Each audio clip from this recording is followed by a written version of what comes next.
Hello hello जिमिस like कर दो please. Like कर दो। मैं ठंडा पानी पी रहा हूँ। ओके 1 मिनट अच्छा से लाइक कर दो।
सरि आं बाहेरायाव थांदोंमोन आरो ना।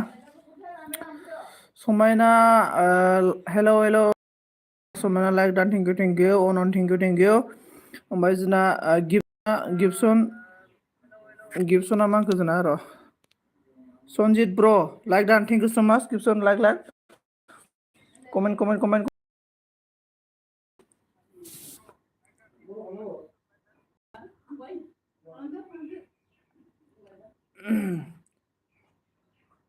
गुड इभिनिं ब्र गुड इभिनिं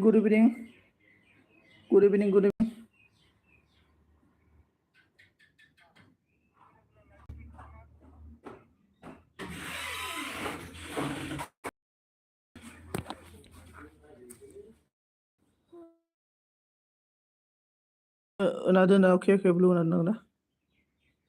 होना होबाय आङो।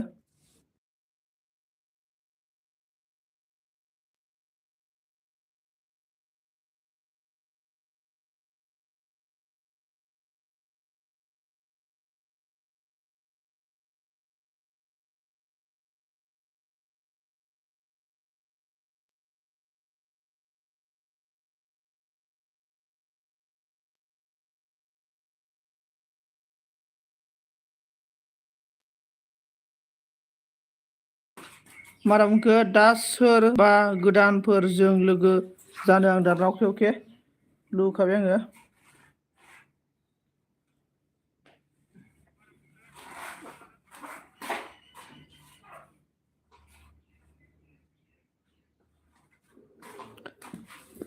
सोर सोर दं कमेन्ट खालामदो लोगोफोर कमेंट कौन है प्लीज कमेंट करो आप लोग कमेंट करने के साथ साथ मुझे पता चलेगा मेरा एलबी में कौन कौन है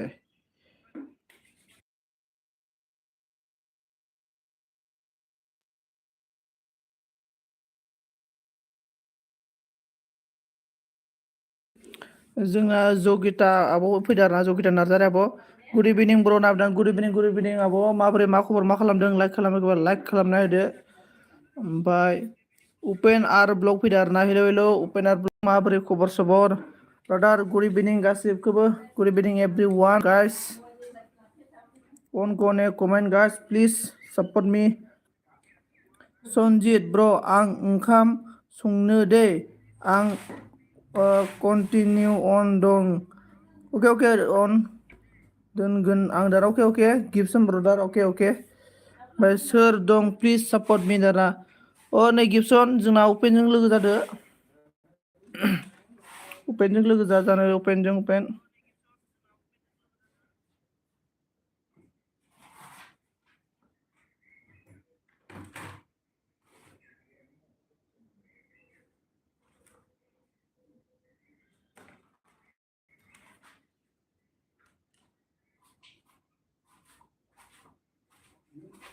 मा सिरि जाखो आयौ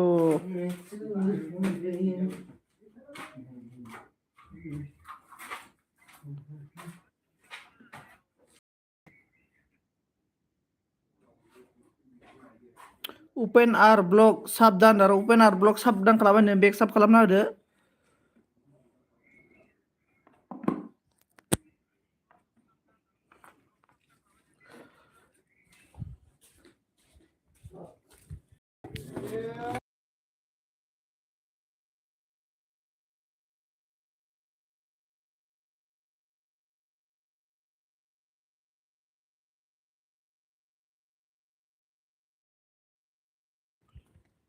जोंना मा होनो हाय हेल' अंकिता जोंना आब' समताराव नामके हेल' सिबांगि लाइक दान थेंक इउ सो माच ओमफ्राय तिनिसा गार' मा होनखो हाय कैसे हो और आप बताओ आप कैसे है उपेन खालामना दोन जिखुनु माबा गिफ्टसन उपेनखौ साब खालामबायना नोङो कमेन्ट खालामना दोनबानो जाबाय उपेना बेग होगोन आरो ना बेनिफ्राय सिबांगिनोब्ला राधे लाइक दान इनकि सुना आरोना थैंक यू सो मच ओमफ्राय शिवांगी हम लोग का Radhe thank you so much Shivangi Radhe comment करते रहो और शिवांगी बोलो कैसा है आपका हालचाल कैसा है बोलो हाउ आर यू और इसके बाद बोलो डिनर का ब्रेकफास्ट क्या खाया था और आप लोग का इधर बिहार में मौसम कैसा है बोलो शिवांगी इसके बाद बिबारा मा हेलौ सनजित गयारि आंहा नोंजों जइन गैया होनदारना हाब आंजों जइन गैया बोरै जइन गैया जालाबायनांगौ जइन दङ ना आंजों नायनो र' जइन गैमाराथ' आरो ने आं साब खालामबाय नामा होमबा ने आंबो नोंखौ जइन खालामबाय नायबानो जाबाय नायबायना नोंखौ साब खालामबाय आङो कल खालामबाय आं नै बिबार फ्लावार गार्डेन नोंखौ साब खालामबाय आं नै नायबानो जाबाय एसकिबार बेग होगोन आंना ना उपेना बेग होगोन टेनसन लानाङा शिबांगि राधे कमेन्ट चेक खालाम उपेन आर दारा उपेन कमेन्ट चेक खालामनांगौ आरोना हरबायनो आरोना ओमफ्राय सोर दं दे कमेन्ट खालामदो समायना अन आरोना समायना नार्जारि मा खबर माबोरै दङ खबर सबर खोन्थाहरदो दे मा ओंख्रि जानायमोन जोंना गिफ्टसन ब्रादार मा ओंख्रि जानायमोन समायना मा ओंख्रि जानायमोन समायना मैगं थाइसेजों नायखुमाबाय आरोना ओमफ्राय जोंना अनामिका मा ओंख्रि जानायमोन शिबांगि क्या सब्जी खाया था उपेन मा ओंख्रि जानायमोन इसके बाद बिबार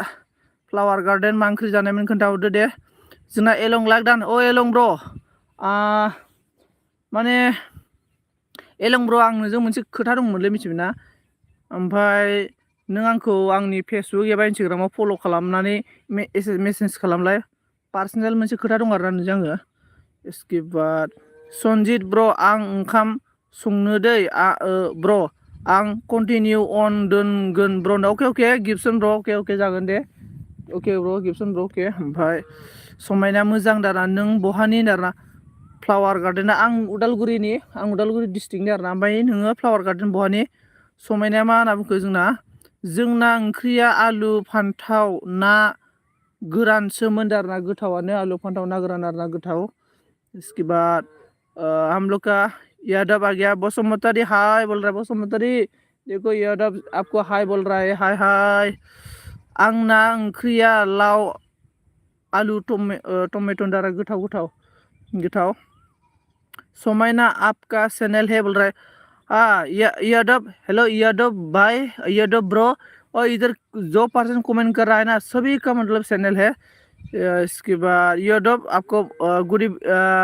इवनिंग नारजि आरो ना फ्रायमोन ओंख्रिया दाना अके नारजि ना फ्राय आरोना गोथाव जोबोद गोथाव बिबार फाग्लि एवना लायगोन नोंखौ बिबार फाग्लि खावना लायगोन नोंखौ नामजानानै जोंना बिबारा माने बिबारखौ खावना लायगोन गिबसन बेग होबाय दाना गिबसन नोंखौ जोंना उपेना बेग होबाय आरोना बिदिनो लोगो जालाय जोंना ओमफ्राय मा गामि उदालगुरिनि दाना आं उदालगुरि एकदमबारे मेन टाउननिनो आरोना एकदमबारे उदालगुरि मेन टाउननिनो ओमफ्राय र' नों बिबार फाग्लि नांबाय आरोना जोंना गिबसना पीयूष यादव हाय बोल रहा है देखो समायना ने हाँ बोल रहा है हाँ ओमफ्राय समायना अन मा गामिनि दाना एकदम उदालगुरि मेन टाउन अक्जिलेम कलेज डेमप्लवार स्कुल सेक्रेट हार्ट ओमफ्राय जोंना एलंआ अन एलं अन thank you Upen R blog bro नामदारना एलं अन पीयूष जी आप क्यों नहीं आया मेरी एलबी में बोल रहा है यूट्यूब ने बोला चैनल नेम बोल रहा है वो जो देख रहा है ना वही है चैनल नेम लोग इसके बाद आंबो उदालगुरि मा गामिनि नोंलाय बिबार मा गामिनि ओमफ्राय एलंआ अन भिडिअ वाच खालामना होदो दाना उपेन ब्र भिडिअ वाच खालामनो माने आङो दायो नै केनेलावसो दंफैलै नै मबाइलखौ न'आव गारबायना आङो नै आं केनेलावसो दंफैयो आरोना नै मबाइलखौ लाफायासै मोनसेखौ जेबो नङा आंनि भिडिअखौ नायनानै आंनि भिडिअखौ फुल वाच खालामनानै कमेन्ट गारना गालांलै जायनि कमेन्टखौ आंनि भिडिअ नुयो आं बिसोरनि भिडिअखौनो फुलखौ वाच खालामना हरखायो ओमफ्राय बेनिफ्राय अन जोंना बेनिफ्राय एलं अन समायना अन बिबारा मा होनो आंबो उदालगुरि मा गामिनि बिबार एलं अन टिलू दास ने हाय बोल रहा है टिलू दास मौसुल काम इतना दिन के बाद टिलू दास ने मेरा एलबी में आया है खाथिसो होमबा सनजित नोंजों दाना मा गामिनि सिना खोन्थादो र' समायना अन पीयूष जी गुड इवनिंग जानू बोल रहा है एलं अन गुड इवनिंग बोल रहा है हम लोग का टिलू ने hello Tilu Das how are you कैसे है बोलो क्या सब्जी खाया था 12 बजे में डिनर में एलोंग ऑन कैसे हो बोल रहा है टिलू ने टिलो में टिगु आप बताओ कैसे एलोंग अन समायना मा लोगो जादो दे आंजोंबो सोरबा लोगो गैयाबा रिटार्न खालामफिनगोन आं नादरा नै समायनाजों रिटार्न जाना सोर लोगो गैया समायनाजों लोगो जा ओमफ्राय ब्लु नांगौबा बुं आं ब्लु होगोन बेनिफ्राय एलं अन गिबसना मा होनखो बाजै गावदां आं ओंखाम संनै दे ओंखाम संनो दे गिबसन ब्र ओंखाम संना ला संबानो जाबाय बेनिफ्राय समायना अन एलं अन गामिखौ खोन्थाला आं दाना नों बालाय बिंग्रिसो आरोना बिबारा एकदमबारे बिंग्रि गामिखौ मानो खोन्थालाया बेलाय नै बिबार आं नोंनो मोनसे काहिनि खोन्थानो मा होनो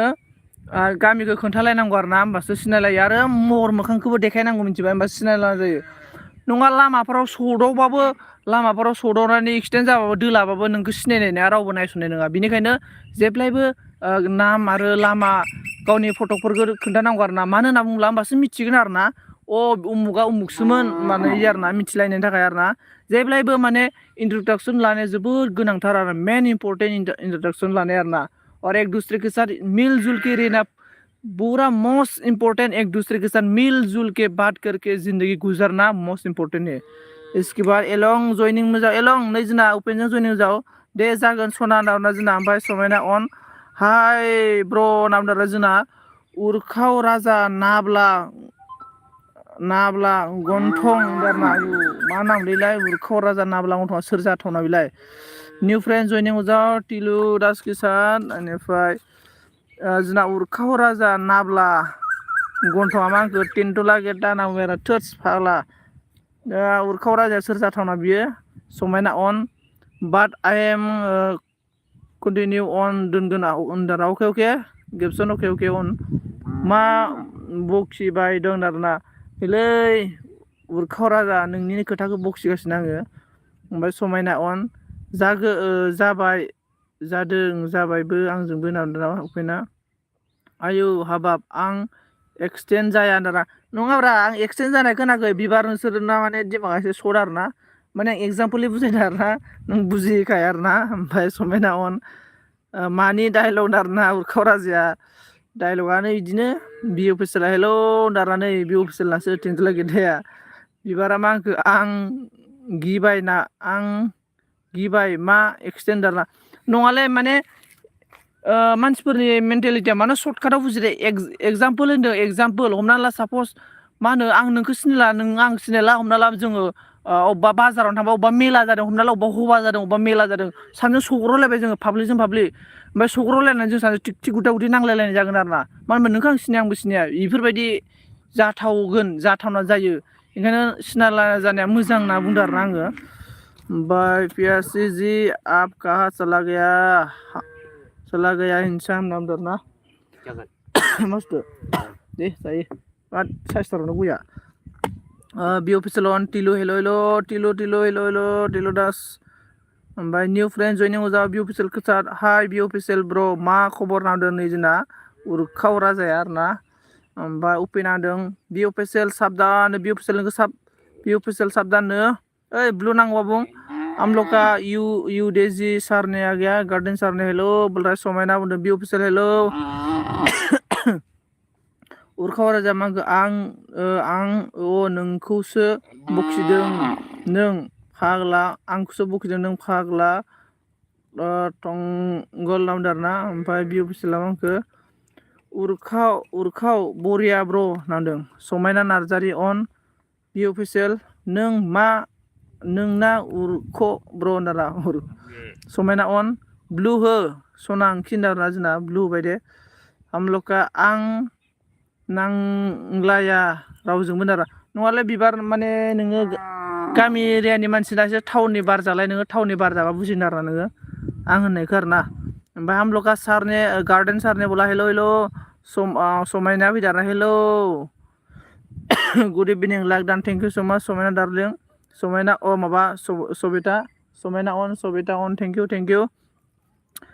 संजीत बोल रहा है हम लोग का गार्डन सारने hello UDG garden sir hello how are you कैसे बोलो सर जी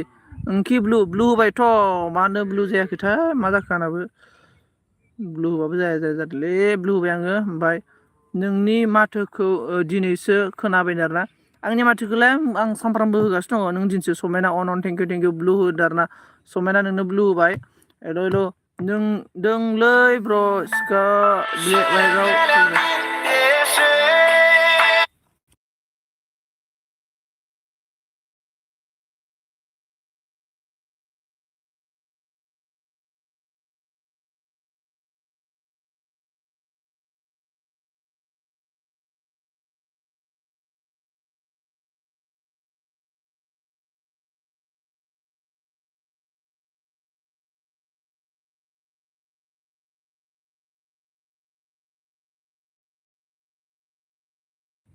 हेलो दोस्तों नरेंद्र मोदी मुझे फोन किया था रे दोस्तों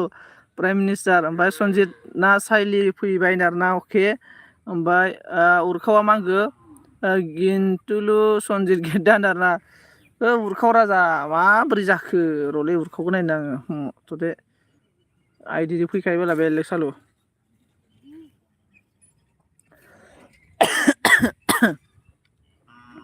ओमफ्राय मा होनना बुंखो हनै फाग्लाना गर्लफ्रेन्डना कल फैबायना गर्लफ्रेन्डनालै नरेन्द्र मदिसोमोन ओमफ्राय अन थेंकिउ दादा सन्जय ब्लु होनना अके ब्लु होबाय आंनो बिबार ब्लु होबाय समायना अन ओमफ्राय जोंना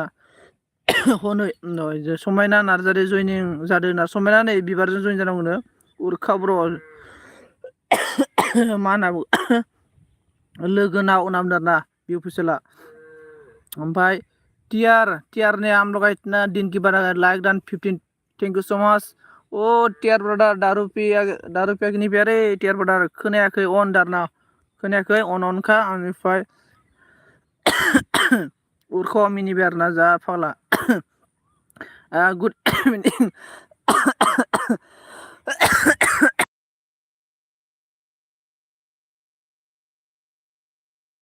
ना गुड इभिनिं टीआरजी गुड इभिनिं दारू किधर है दारू समायना अन दादा ब्लु होदो दादा बिबारनो ब्लु होबायमोनथ' माबोरै जाखो दिनै ब्लुआनो जाला ब्लु होबायथ' आङो ब्लु होदों र' दे ब्लु जायाखैना आं दानफिननानै फैफिनो ब्लु जायाखैना एसे र' मा ओंख्रि जानोमोन आंनि भिडिअखौ नायथारा माथो बिलाय बोरै जागोन बोरै बख'ना हादोंलै सरि दे लोगोफोर माने मबाइला एसे क्रेक जादोंमोन ना ओमफ्राय दारू जी बोल रहा है दोस्तों सॉरी अभी मेरा मतलब थोड़ा प्रॉब्लम था ना अभी कमेंट करो मदनी मा खबर आगै नो खबरा मोजां आबो नोंना माब्रै आदार हे दारू आव बोल रहा है इधर हे दारू आव बोल रहा है ओ टीआर जा रहा हूँ सोमेना ऑन मामलका मदनिया मांखो गुड इभिनिं दाना गुड इभिनिं सन्जिता सबिता जयनिं जादो आंबो जागोन दाना सबिता जयनिं जानांगौनो बिबारजों बि अफिसियेला मांखो गोदान बोसोरनि रावबो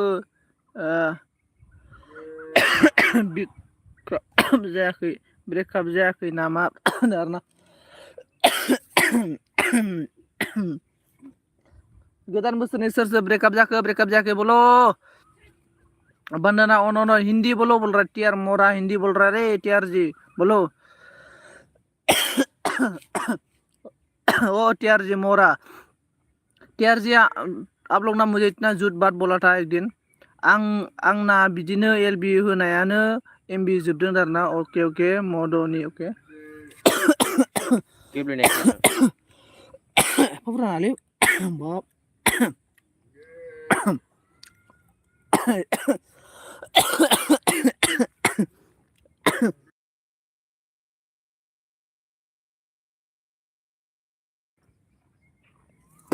मर जाएगा मैं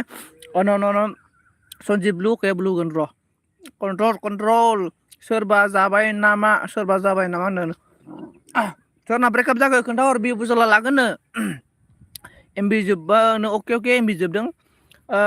दादा फेस देखाव दादा आंनि फेसखौ नायनो आं बोरायसोलै र'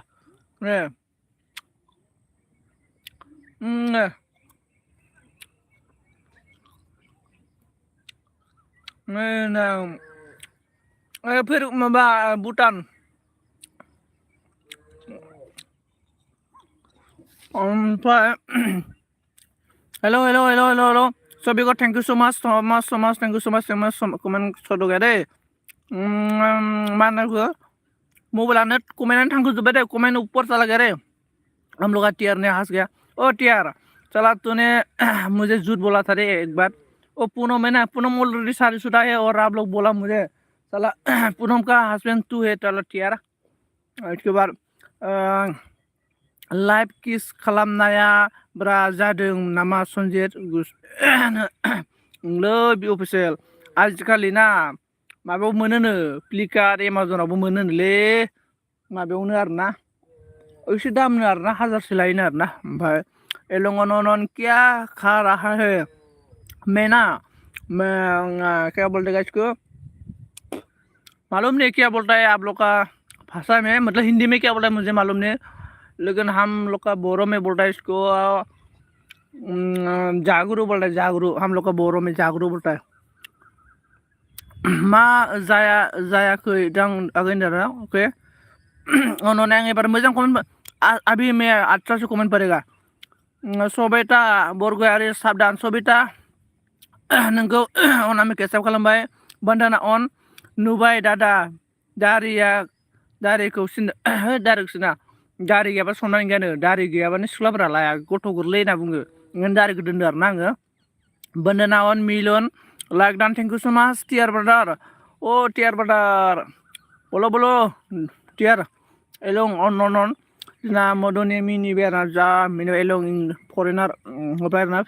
थेंक इउ समायना आं दा कमेन्ट नायना रिटार्न हरगोन दे होनना थांसै एलं अन गुन्दा सालाना बिअफिसियला बी ऑफिशियल जो सिंगल है ना ब्रेकअप हुआ है ना तो बी ऑफिशियल के साथ लाइन मार सकता है बोला है बी ऑफिशियल ने बी ऑफिशियल भाई बंदना ऑन टियार नहीं गुस्सा टियार क्यों गुस्सा है टियार गुस्सा होना नहीं चाहिए इतना खूबसूरत लड़का है आपने और गुस्सा हुआ मदनी ऑन बिबार साबधान बिबार नोंखौ साबधान खालामनो जोंना समायनाया बी ऑफिशियल ब्र आंहासो ब्रेकआप जादों सोरबा लाफिनदो आंखौबो होनोरा बी ऑफिशियल नै जोंना उरखाव राजा नाब्लाखौ लादो नोङो मिथिबाय ना आजिखालि हौवाजों हौवाबो गोसोलायलायनो उरखाव राजाखौ लादो नोङो बी ऑफिशियल बानाना अन मिलियन अन एलं अन बानाना अन दादा दारिखौ सिनदा ना बिबारा दारिखौ सिनालै आङो सिस्टार है मेरी टियार साला तू आप लोग क्यों मुझे जुन बोला था पहले बंदना ऑन बंदना टियार ओ टियार हाउ आर यू टियार बोलो बोलो ओमफ्राय अन बसुमतारी अनामिका आब' आं लोगो खासो नोंजों ना समायना लोगो खासोनो मदनि मिनि बेर ना बि अफिसियला माखौ उरखाव ब्र नोंबो हौवासो जाबायब्रा नङाबा लाजागौमोन हौवाजों हौवा लाजायोनो आजिखालि हौवाजों हौवाजों गोसोलायदों बिसोरबो साप्रि होनलायनाय आरोना अलं अन बन्दना अन मिलियन अन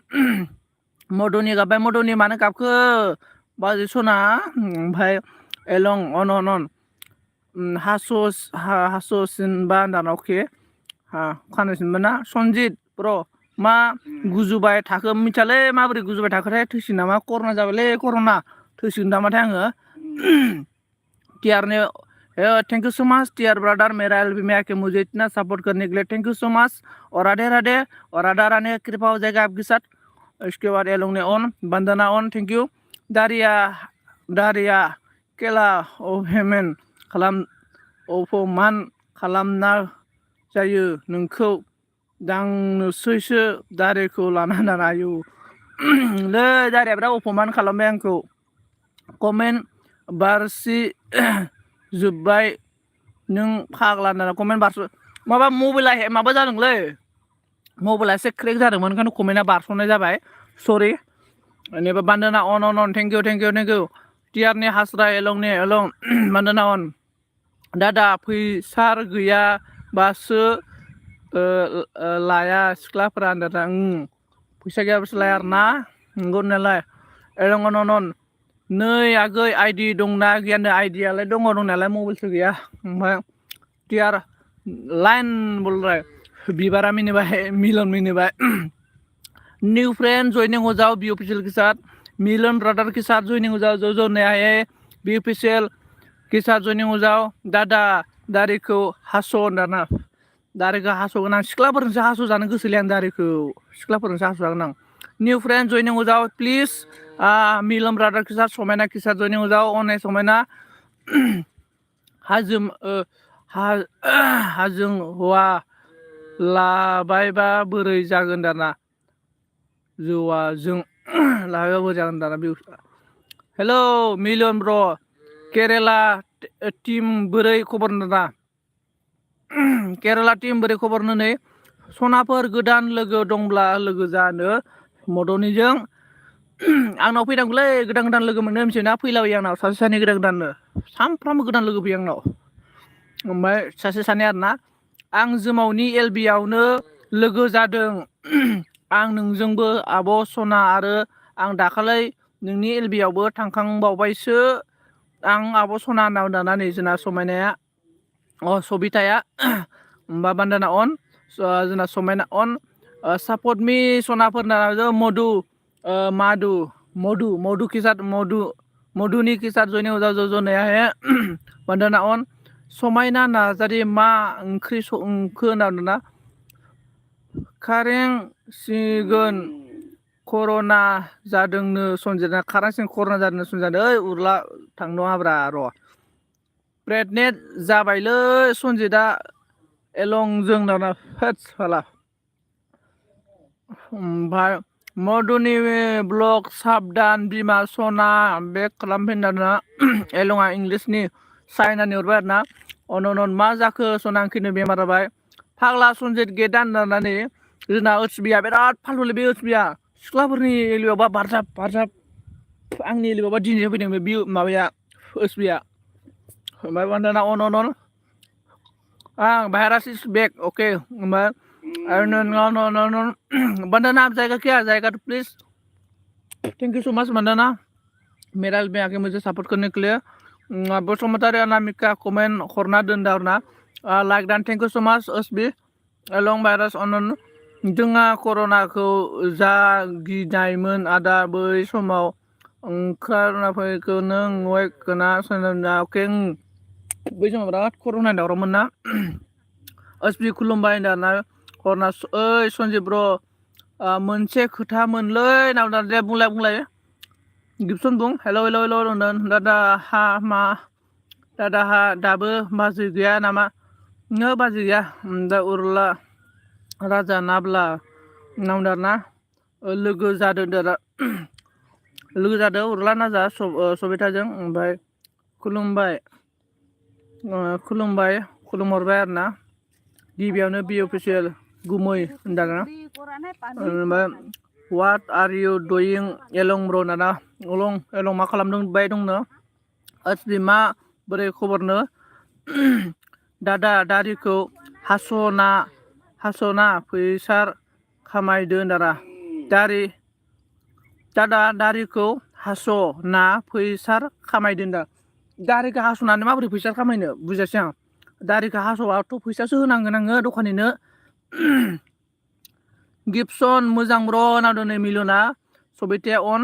बिबारा मिनिबाय ओमफ्राय समायनाया अन सबिता अन बिबारा माखो दादा बोरमानि हिनसो नुदों दारिखौ दा बोरमानि हिन बोरमानि नङालै माबानिसो बोरमा मेन्दानिसो लानो नागिरदोंमोन आङो ओमफ्राय ओसबिया माखो थोथस फाग्ला थाबाय थायो नामा कर'ना जानायफोराव दारा ओसबि माथो नोंना टेनसन लागे दादासोनो माथो आंनो माबासो खोन्थादोंलै बि अफिसियेलसो खोन्थादों आंनो समायना नार्जारिया नों साबधान खालामबाय ना थेंक इउ सो माच समायना नार्जारिया नोंखौ साबधान खालामबाय जोंना मधुनिया ओमफ्राय समायना अन सनजित बायसिया मालिक ससमी हो गया यार अरे एक भाइरास से रहा हो ओके एलं बिदिनोलै मा होनो एलं जिन्दगियानो बिदिनोबा आंखौ दासो नुदों नों राङा दखायनिफ्रायनो दं आं दा दहायनिफ्राय नुखाजोबनायसै आं कर'नाया जाबाय थासै होफिनदार अनन आं नायनायावखैमोन आगै सना सरि दिनैसो रोंदों आं दाना दिनैसो नायनो रोंदोंनो जोंना अनामिकाया आगोलाव नायसनाखैमोन आरोना सरि नावनो अन थेंक इउ अन बसुमतारी अनामिका कमेन्ट हर भिडिअ नायना गोदान हरगोन आरोना आंबो हरगोन आरोना नों हाबा जाबाय नामा ब्र आरोना गिबसन ब्र आं हाबा जायाखै आरोना फुरा सिंगेल आरोना एकदमबारे पियर सिंगेल आरोना आङो ओमफ्राय सन्जिब ब्र आं दुगैनि दै होनदों आरोना ओके मिलन ब्र थेंक इउ सो माच मिलन ब्र ओके इस बार दुनिया खत्म होगा तो अच्छा होगा हो जाएगा अन ओके फैसा सबितानो ओके आब' सनादों फैदो थाजाला बास्लाय जासिगोन सनजितनि कर'नाजों दाना ओसबि नोङो फाल्थु ना र' नोङो ओसबि नोङो एकदमबारे माबा मा होनो बोरमा खासि खालामग्रा जों एकदमबारे नोंखौ माबा खालामनांगोन आरो ना खासि खालामनांगोन मा ओंख्रि जायामोन सनजित जों जोंहा समायना जोंना ओंख्रिया जाबाय मैथाजों नामोन बेनिफ्राय मैथाजों ना ओमफ्राय आलुजों माबा मा होनना बुंगोन दिंखिया भाजा आलुजों दिंखिया भाजा ओमफ्राय बुद गोथां माने बिदिनो सामब्राम बानलु हानायमोन आरोना समायना अन सबिता अन बि अफिसियेल गुमै फैदो थाजाला दाना उसबिया ओमफ्राय माथो रावबो सिख्लाफोर गैयाब्रा ओसबि थांनोसैथ' लेवरा जाबावलै नैबे अफिसियेला सुवादा ओमफ्राय ओसबिया मिनिबाय आरोना बि अफिसियेल अन ब्लु अके ब्लु ब्लु बाय थोद फाग्ला बिदिजों जायो सोरबा नामदारना ओसबि गेद्दा ओसबिना बिराद गेद्दा दानोलै बोरैबा जाद्रायानो बोरै माबोरैथाय समायनाया मिनि अन समायना गाब नोङा सबिता नानि 50 थाखा हरलाय प्लिज ना समायना नै जोमावनो 50 फैसा नांगौ हरलाय बि अफिसियेल मा ओंख्रि जायामोन होनदों नै बि अफिसियेल जोंना सबिताया सिंगोल बेथ' सबिताया जोंना दंथ' सिख्लाफोर मानो सिख्लाफोर गैया बेलाय ओसबि बि अफिसियेल दारि जास्ट फानिसो खालामदों अके ओमफ्राय लाइक दान थेंक इउ सो माच जोमाव लाइक होनायनि थाखाय सनजित 20 थाखा हरलाय दे अनोब्ला होनदाना आंना माबायानो गुगुल पेआनो गैयालै ओमफ्राय बि अफिसियेल गुमै थोद फाग्ला नांला बायो सयथिबो दाना नंलाया सयथिबो दाना न सेम टु इउ सनजित ब्र दाना ओंलै गिबसन मा बुंनो सिख्लाफोरानो नायस'ना माथो ओसबि 50 थाखा हरनांगौ जोमावनो साला मोसौनि थाम्फै सबिता नोंसोर आंखौ मानो नायसनथाराब्रा आंबो सिंगेलखौ सेंग्रासो ओंख्रिया नाजों लावजों नोंसा जाबावबा नाजों लावजों आरोना नै बि अफिसियेलखौ एकदमबारे बि अफिसियेलखौ लानाङा रावबो लानाङा मानो लानो हानांगौ बि अफिसियेला नाजों लावजोंनो नायाबो थान्दा लावाबो थान्दा होमबाथ' बि अफिसियेलनि टेनटलायाबो थान्दासो जागोन टेनटला थान्दाखौथ' रावबो लायालै सिख्लाफोरा आंनो बि अफिसियेला थान्दासोलै आरो गेटआ दासोनो बि अफिसियेला रावबो लानाङा सबितामोन बेनिफ्राय ओइ साला मोसौनि थाम्फैया दिसटार्बथार दहाय फुङाव मानो बुङाखै आदा आं उन्दुदोंसो खामानि मावदोंमोन दा अके खामानि मावदोंमोन आरोना ओमफ्राय थांसैलै सनजितआ उन्दै गथ'नानै साथाम साब्रै दंखायो नादा थोद गैया फाग्ला बेयाव ओसबि ओमफ्राय ओसबि लं दारिना थाव गोथावजों दुंब्रदना दुफांना मालिक न थेंक इउ थाजाया खायला सनजितनाव फैबा दारा ओसबि फाग्ला मानो थाजाया बेलाय थाजायो सबिता नानि एमबि नङा पे खालामना हर दाना एमबि नङानो फैसासो ओसबि ब्र थोनदारा गासैबो हाबा जानाय गोजासोलै दाना ओइ बि अफिसियेलाबो माबायाव मा होनो नासर कम्पानियाव हिनजाव बुरि लाना थाबायनोलै जोंना ओंख्रिया दाना सबाय दाउ आरो लाइ भाजा ना बाथोन बाब सबिताया गोथाव जाथारो समायना मायना अन बिबारा मा होनखो दादा बाय दादा थेंक इउ स' माच बिबार थेंक इउ ओमफ्राय सनजित गेद्दा खेला दाना उरखाव राजाना नोंनासो गेद्दालै बोरैबानो थनथ्र'लायनाय बसुमतारी अनामिका साब खालामबायनो नोंखौ नै साब हरबाय दे होनना जोंना मधुनिया ओमफ्राय जाया आंना दादा जोमाव दाना पे जायानोलै ना नै ओमफ्राय अनन जोमाव मानो सबायथा नानि आरोना टेनटुला थान्थ्र'सो सनजितना गुरुम थारनारा साला बिदि नङा टेनटला थान्दा आं लाजिबायलै दाना बि अफिसियेला बेनिफ्राय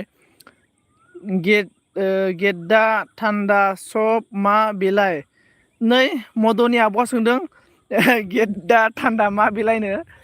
जोंना नै एक्सपिरियेन्स गोनां बिराद आंनि एलबियाव बिराद एक्सपिरियेन्स गोनां टेनटलानि एक्सपिरियेन्स गोनां मानसिफोर दंथारोलै ओमफ्राय साइलियानो आइ एम बेक मरा लगब्लाय साला मरा साइलि टु टेनटला गेद्दा ओमफ्राय मदनि आब' 50 थाखा हरलाय प्लिज नाव दिनै जोमावनो 50 थाखा हर आंनो ओमफ्राय समायना अन युसुमी hi hello' बंदिया hello' बंदिया hello' Bindiya लैकडाउन thank you कैसे है मोरा मैं ठीक हूँ और आप बताओ कैसे है बे खुलियाखै आं आदा मावनो बे गुलाखैनो ओमफ्राय मावाखै आंनाव गैथ'वा होनदों दा ओमफ्राय बे बयसेल ब्र थान्दा जाबाय नामा सनजित नासो गरम पन्थिना आंनाथ' एकदमबारे गरम पन्थिखा ओमफ्राय साइली आप बाल इतना लंबा हाँ साइली का बाल बहुत लंबा होगा सर ब्यूफिल ने देखायो सर ओइ फिफा लाजिया नों फिसाजों फिसाजो सासे गोनांखायानो सेंग्रा बुंना लानो दाना आयौ समायना अन ब्यूफिल एलंगन उरखाव गैला जाला नुबाबो बेलाय नायनो हरनायसो होनदों ब्यूफिला ओमफ्राय जोंहा बादामादा हाय साइलि होनो बादामादाया साइलिया हेल' हाय मेक्सवेल होनदाना समायना अन एलंगन सबिता अन साइलि मरा किया हाले होनना बुंदों थांबाय दै आं बायनो समायना अके समायना थेंक इउ सो माच आंनि फैनाय सापर्ट खालामबाय नालाय थेंक इउ मदनि आब' थान्दा गरम सनजितनावसो थोजोबो गासैबो होनदारना आंल' जाम्बा बा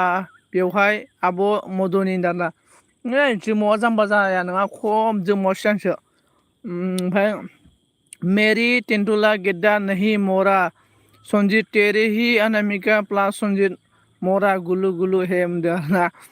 जना राजा नाब्ला मिनिबाय आरोना क्या लड़की लगा रहा है मालूम नहीं रे लोग क्या होता है मोरा बी अफिसियल गेद्दा हा बि अफिसियला नै साइलिनो खोन्थाहरबायनो आरोना तेंदुलाखौ गेद्दा होनना नै साइलिया मिथिलायो बि अफिसियलनि तेंदुलाखौ गेद्दा होननानै सबिता गोदाना नामा लोगो जादो दे होनदाना सबिता गोदानबा लोगो जानांगौनो मदनि आब'जों जोंना मेक्सिला मा होनदों मेरिं जाबाय साइलेन्ट दाना मरिं जाबाय new virus new 5N1 virus आ रहा है एलंदों अन थेंक इउ साइलिया मेकअप निया क्या है साइली फाग्लि उरलि होनदाना साइली मदाला होनदाना सनजितहा बोरै खासो होनदोंलै साथाम दा सनजितआ बोरायखा होनदों ओमफ्राय निउ आरडि जयनिं उजाव क्या लड़के रागा रहा है ना पे खालामजायालै निजोमा पे खालामजायानो मरा गिबेन उरला होनदाना अन मदनिया जा मिनिबाय आरोना नै साइलि प्लास सनजित ओमफ्राय जोंना गिबसन आंनि नङालै साइलिया ओमफ्राय जोंना खुशबुनि अन थेंक इउ साइलिनि बोला क्या बोला तू मुझे मोरा संजीत हिंदी में बोलो मोरा साइले में हिंदी में बात कर रहा है और इसके बाद लोगो खासो आं आब' मदनि आरोना ओमफ्राय इसके बाद गिबसन अनामिका प्लास संजीत बोलो यार होनदों बे मा होनखो गुमै बि अफिसियेल संजीत दा मा थांदों बेयाव होनदारना साइली संजीत का कैसे है तेंदुला आपको दिखाया बोल रहा है संजीत ने बोला मोरा बि अफिसियेल कब बोला था मैं आं थांनोसै आगैना अके मदनि थेंक इउ सो माच सबिता मा ओंख्रि संखो होनदों इट्स बी न्यू फ्रेंड जयनिं उजाव स्पीक साथ किसको पता है इट्स 5N1 वायरस बारे एलों ब्रो मुझे नहीं मालूम है आज से पता चल गया कल रात साइली और संजीत ने गुलू हुआ था दमदरना मानो अभी घुरायला इंग्लिश सांसिन न साइली उरले साइली उरका उरले खुशबु अन एलबिनि सिख्लाफोर आंखौ गोसोथो इउटुबनि फैसाजों आथिं होबाय आथिं होयै हेबै जाहोगोन आं दारना नै आथिं हेबै हेबै जागोन जोंना मेक्सेला आं आगै सबिता दाना सनजित नों आंनाव थाङा दा आन्दारा ओसबि थांगोन ओसबि खैथायाव एलबिया खोन्थाहरलाय गेबसन जोंना ओंख्रिया सबाय दाउ आरो लाइ भाजा आरो ना बाथोन बिउसुल बर' होनदों मरा गिबसन अनामिका प्लास सनजित बल'यार नावदों वाव गोथावथार सबिता नावदों बेनिफ्राय आब' मधुनिरा दा भिडिअ नायना आं आब' लोगोखासो नावजाना हेलो बी ऑफिशियल ब्रो तूने पता नहीं क्या ओट्स 5 in 1 वायरस के बारे में बोल रहा है बाय बाय ऑल फ्रेंड्स संजीत बोल रहा है साली मोरा तो मेरा एल्बम नहीं रहते ना मैं भी आपके एल्बम में नहीं जाएगा पंकज ऑन थैंक यू सो मच ओसबी नोंनिखौ गोसोखांदों नावजाना पंकज ने बोला राधे राधे जोंना नै नोंनिया फैबाय आरो ना मा नाम बेयो गेमिं लाइभ गेमिं बेनिफ्राय खालामब्रा जानला मोनला ओमफ्राय सबिताखौ मा जागोनथाय बिब'जों ना बिबाजैजोंथाय दाना सबिताखौथ' सिख्ला मानसिखौ बिबाजैथ' लेंजाया आरो बिब'बोथ' लेंजाया जिखुनु सनाफोर होननानै गाबज्रिदो ओमफ्राय पंकजनि बोला राधे राधे राधे राधे राधे राधे लाइक दान थेंक इउ सो माच पंकज एलं ब्र हा हा नाम दाना बि अफिसियेल माखौ गरम थान्दाखौ दाना पंकजनि लाइक दान थेंक इउ सो माच गिबसन नोंसिनालाय नाम दाना ओके साइली तू तो मेरी हो ना नामदों ओट्स बी दाना बि अफिसियेला साइली तू मेरी रानी में तेरा राजा होनदों रानी जोंना मेक्सेला बेनिफ्राय बि गुमै दाना बि अफिसियेला होत्स होमबा ओत्स बि भाइरास नांगौ बाय बाय सनाफोर दाना जों मुदुनिया अके पंकजनि अन पंकज जी जानु नाम दोनदों जोंना माबाया अनामिकाया बेनिफ्राय हा गिफ्ट संजित उरला ना साइली तू उरली है साइलिका ना उरली है ओमफ्राय पंकजनि अन बी ब्रो क्या भाइरास बताओ नाम दोनदों साइली बोला हा मेक्सेल दाना गिबसन ब्र नोंखौ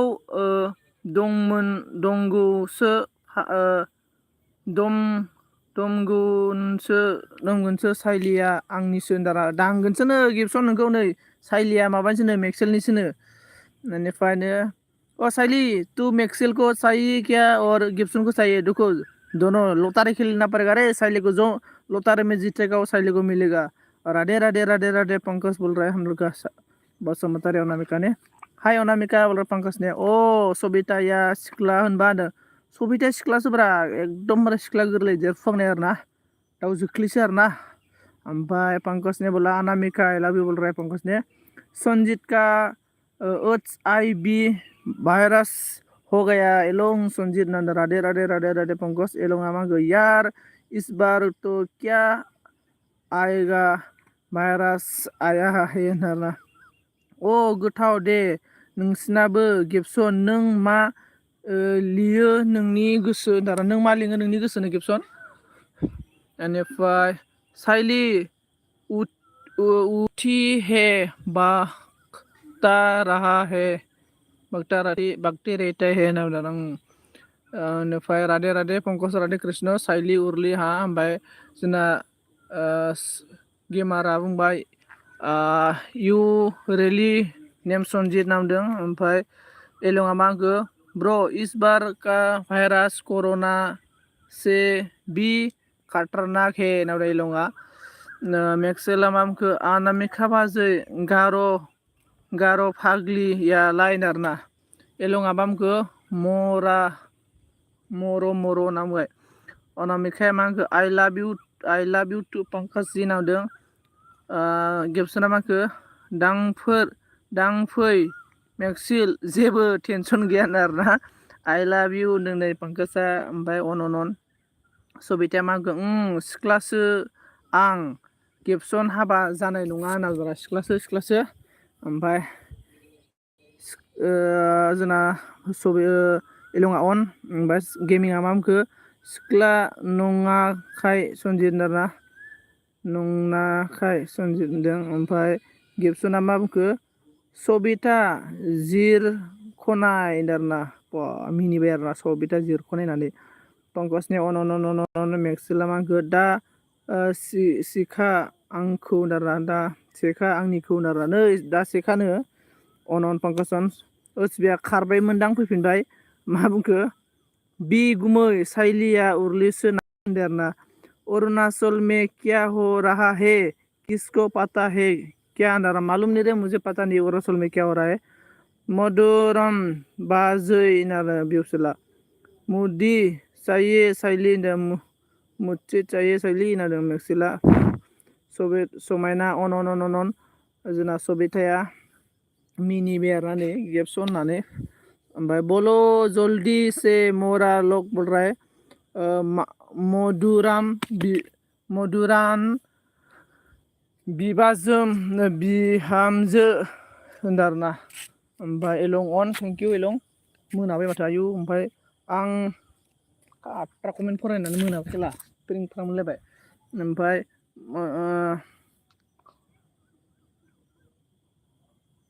मा होनखो सोर अ हामगौ साइलि नोंनिनि होनदों अन समायना मा होनखो अन अन अन आदसा मेक्सेल आइ लाभ इउ होनना टु होनना ना मेक्सेल हासना रानगोन रा मेक्सेल ब्रन्डा हासना रानगोन हो साइलि तेरे को आधा आधा करके बोल रहा है मेक्सेल और गिब्सन आधा आधा आधा आधा बाटेगा बोल रहा है मेक्सेल होननानै समायना जा मिनिबाय रागा जाबाय चलता हूँ बाय द वे लोगों okay thank you so much लोग मेरा एल्बम कि मुझे इतना सपोर्ट करने के लिए थैंक यू सो मच आं बो नो हमको गो मेक्सिल क्या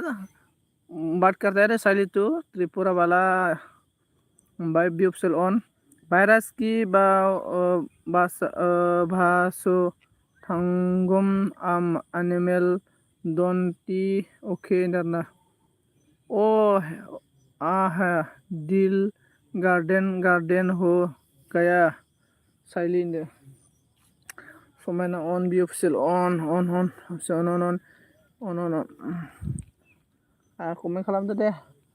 कमेन्ट प्रिंट खालामबाय आङो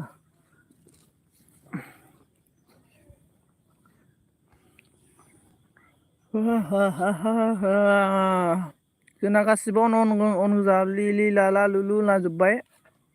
साइलिया मागो सनजि खोनायाखै थाङाखैलै नायना होला एकदम गैयालै थांथाराखै एफा मोजां मोजां भिडिअ बानायो आङो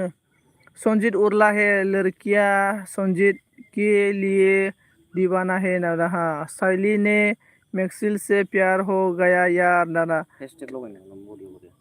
आं बारा रोङालै स्टिल लगायनो खोन्थाब्रा ओंखायनोथ' थेंक इउ साइली लस अफ लाभ होनदों एलबिफ्राव गोसो थोनाय गैयाबा इन्टारेस्ट जायालै खेला होनदों नोंलै बिउपिएल गोसोनाय गैयाबा इन्टारेस्ट जाया एकदमबारे नों खोन्थ' एकदमबारे नों लागायलाबायदो दे काल रात इतना यार क्या था पंकज जी आप को समझ में नहीं या थाम्फै दिसा खालामबायलै माबा उरिने मरिं जायो मरिंसो होनबाय मरिं जायो साइलेन्टार नावब्रा अन थेंक इउ सो माच नाव ब्रादारा दय आंनि एलबियाव फुङाव फैनानै लाइक खालामना गालांदों आरो नाव ब्रादार आं दय फुङाव एसे बेस्थ'मोनलै कमेन्ट मबाइल अन खालामना दोन्दोंमोन आरो ना आङो साइलि दि धोखेबाज ना साइलि पूरा धोखेबाज है जो जिसके पास पैसा है ना पैसा ये साइली को मिल जाएगा like done thank you so much now दिल में तो हम आनकन में तुम पहला नाराज से हियाराम मोरा मेक्सिल गैली आंनाबो दाना अके ओमफ्राय सबिता अन हारबाय सबिता थ' जोंहाबो खारनोसै होनदों आरोना ओं गेबसन सबिताखौ एकदमबारे ना कम्पानियाव लाना खारदों नोंबो ओमफ्राय पंकज जी कुछ बोलो ना प्लिज होनदों आरोना मिथिया थांबाय ना पंकजा अ साइलि पार्ट टाइम ना लं टाइम पार्ट टाइम ना लं टाइम मैं तो दिल से सुखी सनम बोल रहा है ओमफ्राय ऐसा है क्या मोरा साइली बोल रहा है इसके बाद समायना अन थांथ'दो थ' थांदो थ' गेबसन दाना ना कम्पानियाव सानैबो बोराय बुरै खामानि मावदो एकदमबारे थाखा खामायदो ओमफ्राय गामियाव फैबाथाय फिसाला फिसाजो सासे लाना फैदो आरो ना ओजोंनिफ्राय बाहेरनिफ्राय ओमफ्राय बि अफिसियेला अन है बि अफिसियेलाव बोखारदोंमोनब्रा नोंलाय ओमफ्राय समायना अन सबिता अन अन अन ओइ सबिता बावदोंसो आं दाना नाव अन अन सन्जित योर ड्रीम्स दाना मेरा ड्रीम्स कुछ भी नहीं रे इसलिए अभी तक सक्सेस नहीं हुआ इनिफ्राय साइली मेरा पास बहुत पैसा है साइली तू गिब्सन को सरो होननानै जोंना मेक्सेला नावा अन अन अन थेंक इउ अनामिका अन नाव अन अन अन ओमफ्राय कौन कौन है कमेंट करो गाइस साइली फाग्लि उरलै दारा माखौ बावखो गिब्सन दारों नाव अन मा खारनो लेवरा दुखु आं सिथोब नामदारा माबालै बि अफिसियेल माबा 6था जादों नैहाय नों दासो बबाव नांद्रबदों नामाब्रा बि अफिसियेल नांद्रबदों ओमफ्राय किसी और के लिए दीवाना संजित है हरी लड़कियों के लिए दीवाना बोल रहा है गिब्सन जयनिं मी प्लिज नारा ओचबिया सैमा आथिङा खारनानै ग्रोब जयन मी फैलायबाय सबिता अन गिब्सना मा होनखो दहाय बाजै अनामिका एलबिआव नाम्बार लायाखै नों दारना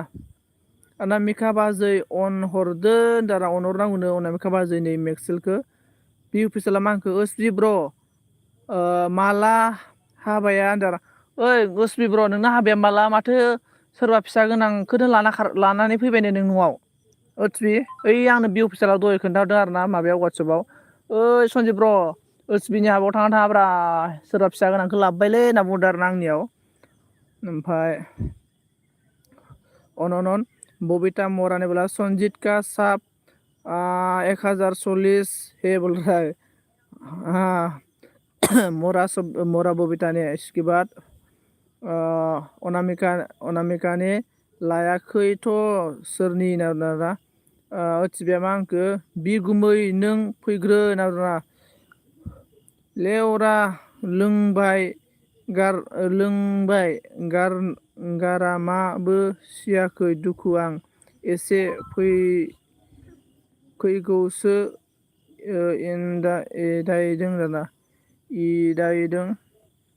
एदावदों आरो ना अके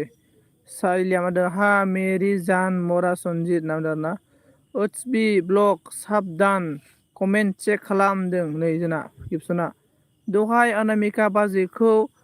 बिराद समायना नुथारदोंमोन मोगथाङाव मा दाफबनाय दा मोखाङाव मा दाफबनायनो जोंना सतिस गेमिंआ मा बुंखो सन्जित पाबजि गेलेला नामा दारना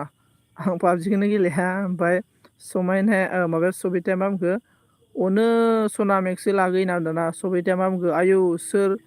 लाना खारखो हाबा जानायखौ दारा ओइ नै ओसबिया लाना खारबोदोंनो बेनिफ्राय मोरा संजित साइलिना संगीता की आपकी दिल में रहा बबिता बबिता बोलो मेरे साथ टुगेदर एलबी करेगा कि नहीं करेगा कल करेगा तो मुझे इंस्टाग्राम में फॉलो करो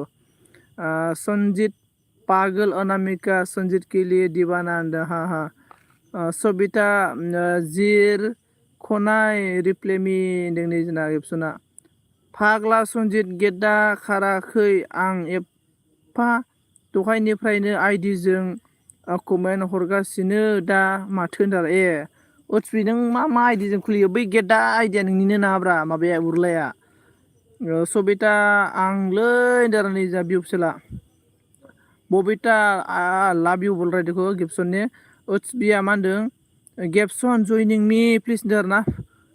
बेनिफ्राय पंकजनि अन अ खोला होखाल होनदों होपाल का मिन्थिखायो बबिता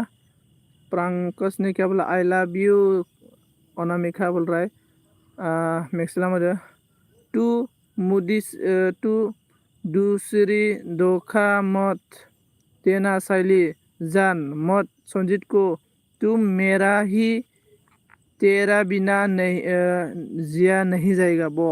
देखो साइली तेरा बिना जिया नहीं जाएगा बोल रहा है मैक्सिल ने मैक्सिल के साथ शादी करो मोरा मैक्सिल बोल रहा है पंकज अन अन अन अन ओसबी ब्लग नोंखौ साब खालामबायनोलै केपसना कमेन्टसो खालामबानो जाबाय पंकज अन आं दै लोंदों केपसन बा सबिता दै लोंलायलायबाय होमबा कमेन्ट लिरनाया बारे अन अन अन अन अन अके केपसन ओसबिया ओसबि नंमारगौ नामा बाथ्राया नै भिउस लान्दों अनामिका मेरे जान ओके पंकज की जान अनामिका तुम त्रिपुरा आ रहा हो हम त्रिपुरा आ रहा है बोल रहा है देखो मैक्सल त्रिपुरा जा रहा है मोरा संजीत मेरा इंस्टाग्राम नहीं है फेसबुक है बोल रहा हाँ मेरा फेसबुक का आईडी भी दे दिया ना इसमें लिंक दे दिया है मैं फेसबुक का लिंक मुझे फॉलो करो बबिता मोरा ऐसे पंकज ने अन अन अन अन आंनाव ब्लू गैया दारा नोंनाव ब्लू गैया सोर होनदों ब्लू गैया होननानैलाय ब्लू बाय आङो सबिता नोंसिना मा जायगानो सबिता ना मा जायगानो सबिता ना माबा होनोमोनलै क'क्राझार टाउन ना मा होनोमोनथाय बि अफिसियेल मानो मोदै गखो दारा बि अफिसियेल मानो मोदै गखोनो मैक्सेल मिनिबाय आरोना हाथफ्लासो आगै सना फैसा गैया मेकआप बायनो आंहा दाना क'क्राझारनो गेपसन क'क्राझारनो ओमफ्राय गेपसन नोंना मा जायगा नैनि सोंदों आई लाभ इउ अनामिका होनना बुंदों जा पंकजा आयौ आं बिश्वनाथ डिस्ट्रिक्टनिसो होनना बुंदोंना अन सबिता हौवाया मिथिबायनो दाना अन हौवाया मिथिबाय नामा बे अनामिका बाजैनि आसिखौ देरेबनोसो आं जेबो रिप्लाय होआ ना गेरेबोगोनसोनोलै जेबो रिप्लाय होयिनि थाखायनो आंखौ रावबो नायसना बि अफिसियेल गुमै गन्थं नाब्लाखायनो दारना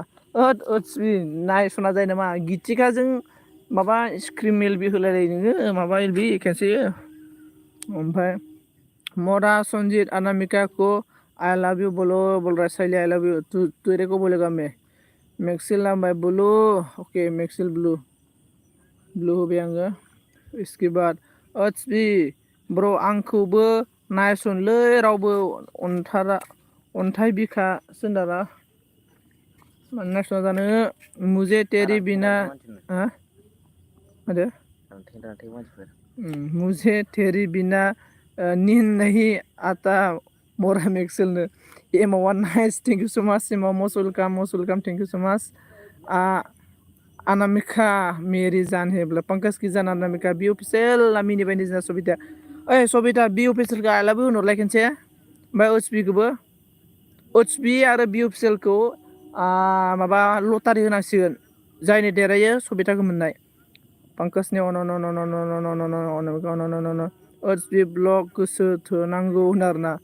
गेमिं मागो इउ फन नाम्बार प्लिज होनना बेनिफ्राय जोंना गेपसना मा बुंखो क'क्राझार मा गामिनोलै नै लाइक दान थेंक इउ बेनिफ्राय अन्थाइ बि राखिसो आंहाबो रावबो सानदाना ओसबि अन्थाइ बिखा साला अरुणाचलाव थांनानै एकदमबारे सिख्ला गोरलैजों बारजाब बेरायनाया बावदों नोङो मा खालामदों दिनै एमाव ब्र माबा केनेलाव जिरायना दंलै नै उरिया पिं बेरथिंगासिनो ओइ आं थांथ'दै दुगैनि मबाइलबो चार्ज गैया K B official K B official thank you so much दे जेबो नङा सासे आवगायलांबाबो जासिगोन अब्लाबो समायना नुथारदोंमोन बाजै नामजारानै शुटिं गेमिं लोगो जादो दे नोंनि सबिताया सतीश गेमिं नोंखौ सबिताया लेंहरदों आरोना लोगो जानो ओमफ्राय सबिताया मा होनखो सुदेमपुरिनिनो ओं हाय सना मेक्सेल आगै आइ लाभ इउ सना नावदाना मा लेब लेब लेब हिनजाव साइलिलै सनजिनाना लेब लेब ना लेब दा राइटआव अ बिहामजो मंग्लि होननाय खोनायो नोङो आइ माव ओमफ्राय ओत्सबि मा ओंख्रि जायामोननो ओत्सबि मा ओंख्रि जायामोननो साइली फाग्ली उर्ली हाँ साइली का तो पूरा उर्ली हो गया रे कौन कर दिया साइली को उर्ली आपकी दिल हमारी पास है हमारा दिल आपकी पास से मरा एक्सेल दारना न'आव थांगासिनोलै न'आव थाङा बेनिफ्राय गेमिंआ या यो नारा गेबसन मरा सनजित आइगान होनलाय आंबो थांनोसै सनजितनाव थाला सिनायाबो जोंखौ गावनि लोगोफोरखौबो लोगो जानो होआ ब्लुबो होआ जोंनो बि अफिसियेल कमेन्टार ओत्सबि नोंना ब्लु होआ जायो नामा नोंनो ब्लु होगासिनो दं माथो आं अलरेडि आरो फानथ'लै माबाया आं ओत्सबि नोंनि एथ' गोबाव थायो आङो खोलै नारा मेथाइब्रा मोनसे मेथाइ खोनायाखै नोङो बेनिफ्राय मेक्सेल आइ लाभ इउ टु बाजै सना दाना अ बेनिफ्राय पंकज ने क्या बोला अनामिका मेरी मैसेज नहीं पर परा रहे हो आप आई लव यू बोलो मोरा संजीत अनामिका बोल रहा है मेरे अनामिका को रोज आई लव यू बोलता हूँ अभी क्या बोलेगा आई हेड यू मोरा से मिक्सल ना एमाउ लॉन्ग त्रिपुरा कहाँ से शैली डार्लिंग बोलो त्रिपुरा कहाँ से बोल रहा शैली बोलो डोंट टॉक मोरा मिक्सल एमाउ ऑन क्यों डार्लिंग कुछ नाराज है बोल रहा है आई लव यू ऑल दिल से बोल रहा है बॉस सबिता बोलो जान शैली बोल रहा है देखो अन जोमाव मा मा नोंबो बिहामजो गोसो थोग्रासो जागोन नामाब्रा नोंबो ना होद साला बिहामजो गोसो थोग्रा जालाबायनाब्रा हिनजावखौनो मोनाखै तू धोखे बासे मरा मेक्सिल नादा मेक्सिल आगै सना सोरखौ नांगौ पंकजाबो लेंबाय सोरनाव थांबावगोन गोजानसिनजों थाय मेन्टेला दारा मेन्टेला दामि खानायखौनो होबासिनो हा बेबायदि खानायखौ सिनिया बेबायदिया बिलाइफोराव सिनो खोमा दा माथो सिनमारगोन पार्लाराव थांनानै नायब्रा जामारगोन खानाया इदि जानो बावदां अनेक खालामलाबायनाय माथो बिसोरो पंकज आई लव यू होनदा सबिता अन प्लीज जान शैली गुस्सा मत होना बोल रहा है इसके बाद आंजों फै अनामिका बाजैनो आरोना सबिता लेब सबिता एलबि होनो आरो सबिता एलबि नावनो आई हेड इउ मरा सनजय बोल रहा है आंना एलबि होजाथ'आ होनदां एलबि होजाथ'आ 50 बानो होजायोनोलै 50 बानो होजायोनो गेबसन ओमफ्राय एमावआ गुड ना गड हेड बोलो संजीत को शैली मुझसे बोलो आई लव यू आंना एलबि होबा कमेन्टफोरा अफसो जायो बिसोनदारा सबिता नों कमेन्टआ बोरै अफ जानांगौ नों सेटिंआव थानानै कमेन्टखौ अन खालामना दोननो हाया मानो अन खालामना जायो दा नोङो फार्स्टआव इउटुबाव मा होनो क्रम ब्राउजार थांनानै youtube.com होननानै सार्च खालामनानै नोंनि आखौ अपेनिं खालामनानै वाइटि स्टुडिअ अपेन खालामदो क्रम ब्राउजाराव बेनिफ्राय अपेनिं खालामनानै बेहायनो नायदो आरो ना अन होमबा आई हेड यू मोरा संजय बोल रहा है शैली ने रो रहा है शैली तू मोरा है रे शैली तेरी वजह से ही तू गुलू गुलू ज़्यादा करता है रे इसलिए तू उर्ली भी हो गया और इसके बाद ही त्रिपुरा में ज़्यादा बारिश आ रहा है बहा खारखो अनामिका बाजैदारा थैंक यू हेड बोलने के लिए शैली दियार बोल रहा है रो गाबोन होनायगोन आं दाना अके सबिता खैथायाव होगोन दे सबिता टाइम खोन्थाहर टाइम खोन्थायाबाथाय आरो जों आन्दाय मोन्दा जायोना टाइम खोन्थाहर ओमफ्राय र' गाबोन नायगोन आरोना आं थांनोसैलै थाङा हा मा खालामगोन नोंलाय थांसैलां गाबोन फैगोन दे गाबोन फैगोन आं ओमफ्राय भिडिअ नायना होब्रा आंनिखौ थिगसेनो 1K खालामना होलाय आइडिफोर थिग बानायलाबायनानै सापर्ट होब्रा देनां पार्टि होगोन ना आङो आइ हेड इउ मरासन गाबोन नों एलबि होबा खोन्थागोन दा आं एलबि होबा खोन्थागोन आं दे अके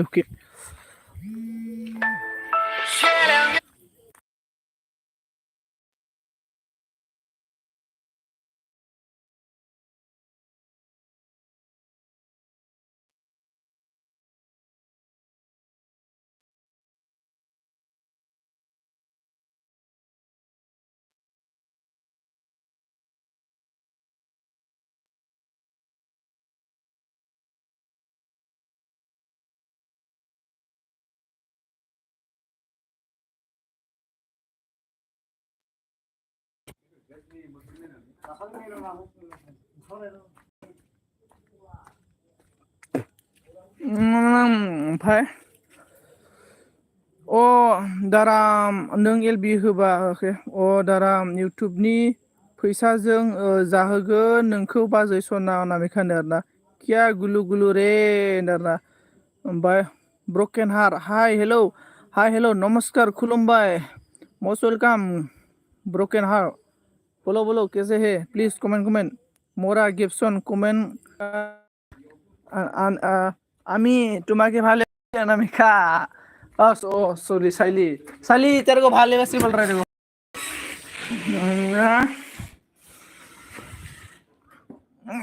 थे इसके बाद ऑन thank you please support me मैक्सिल ब्रोकन को सपोर्ट करो इसके बाद अनामिका मा जाखो ओंख्रि नारा जेबो जायाखै साइली मैं खाना बना रहा हूँ हो साइली डार्लिंग बोरलाय जी गयारी good evening Sanjay ji good evening আমি তো তোমাকে ভালোবাসি মোরা মেক্সিল होनदों सबिता अन अके गिफ्टसन सबिता इउटुब स्टुडिअ डाउनलड खालामना ला आरोना मेक्सिलाम आंगो ब्रकेन हार्ट नों गार' फाग्लिना नङाथ' आइडिसो आरोना Sanjit please return gift me okay ब्रोकेन रुको 1 मिनट ब्रोकन प्लीज कमेंट करो एक बार कमेंट करने के साथ मैं आपको बैग दे देगा हेलो दारना हेलो बे यूट्यूब स्टुडिअआवनो गासैबो जायो दार आं गासैबो जायोथ' तुमी सारा आमी बास बो ना साइली हाँ साइलिया रहा मैं तेरा हीरो जी इजहार मत करना बोल रहा है वो आ रहा है बोले मेक्सिल आगै सना फैसाखौ नाङा आंनो दारा खालामबायमोन आं बिउसन दारा सबिता नोङो इउटुब स्टुडिअखौ अपेन खालामनानै इउटुब स्टुडिअआवनो गासैबो दंजोबो नों बेहायनो चेक खालामजोबनो हागोन आरो ना जुदि सासे इउटुबार जालायलायनानै इउटुब स्टुडिअ एप्स गैयाबा माबोरै जागोन आरो इउटुब स्टुडिअनि माखासे जेनेबा बायदिसिना WT बायदिसिनाफोरखौ नायाबा बोरै जानो इ गैयाबानो जाया आरो ना सब थाजोबो नायनांगौ आरो ना बेनिफ्राय ऐसा गलत काम करना साइली डार्लिंग हम तुम्हारा हो सखा हो तुम्हारा इउटुब खुलिदों बाजै सना नोंनि थाखायनो इउटुब खुलिदों बाजै नोंनि थाखायनो तुमे आमाकी कत बोलो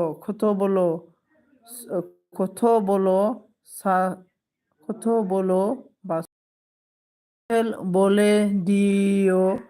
आमाके दाना एमा अन प्रकेनेबला अन दे दाके नाङा अन दाखेर नाङा ब्रकेन हार्ट नै नोंखौ नायनो आङो ब्रकेन हार्ट फाग्लानो नायनो माबासो माथो बेनिफ्राय जोंना एम अन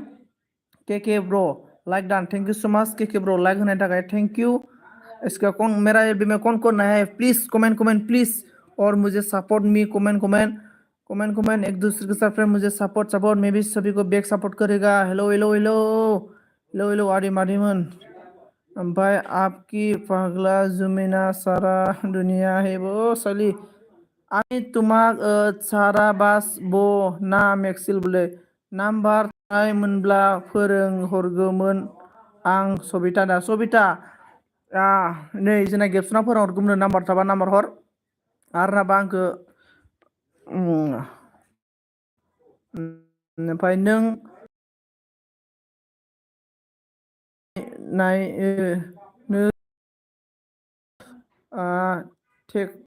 थेख्लायना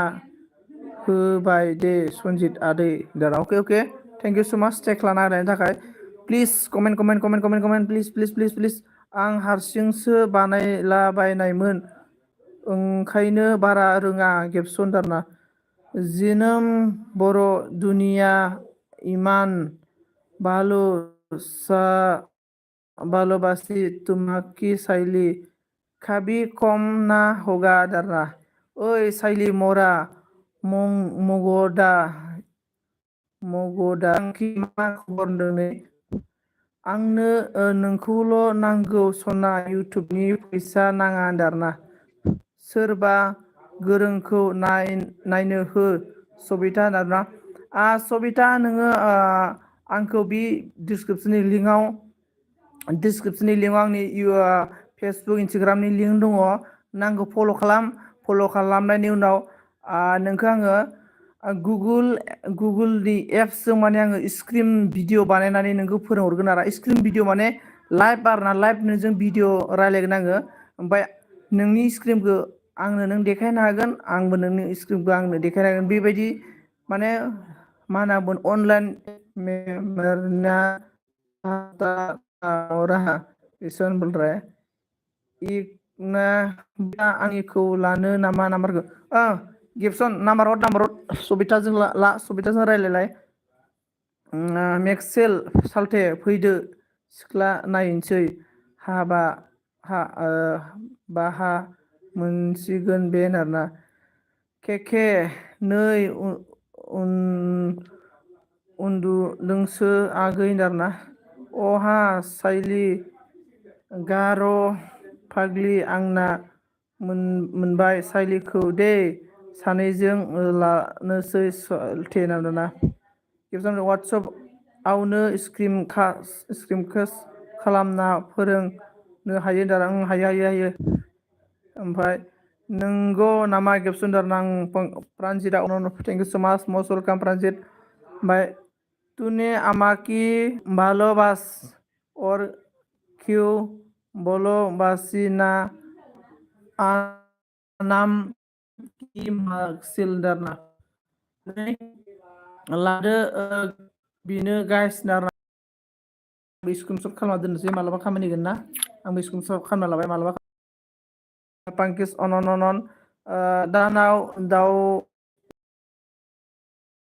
सबितानो दखानाव दावदै लायनो होननायनि मालाय केकेआ एमाव अनन साइली नाम्बार लेलो दारना सनजित मोरा I hate you okay Saili I hate you too Pankaj अनन ब्रकेन माने बे फाग्ला बिदिजों जायो नामा साइली दारना दिनै अखाफोरा फिन दिनै अखाफोरा फिन कालार जादों गेबसन 7:30 दारना अखा फिन कालार जागोन आरोना अके पंकज अनन सबिता नाम्बार मोनबाय दा दारना मुझे नाम्बार नहीं तुम लोग चाहिए यारनो पंकज अनन ओके के ब्र नोंखिन दारनानै अनामिका अन मेक्सला मग क्योंकि प्यार हो गया साइली इसलिए दारना कमेंट प्लीज कौन लाइक नहीं किया लाइक कर दो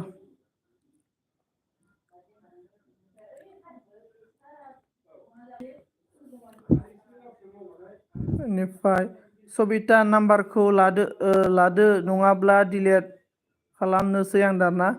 नाम्बारखौ डिलिट खालामलायदों गेबसन देखौ नङा डिलिट खालामलायनाङा सेंग्राफोर नाम्बारालाय मा डिलिट खालामलायनाङा बाजै अनामिका दुलुर नारनानै मेक्सिला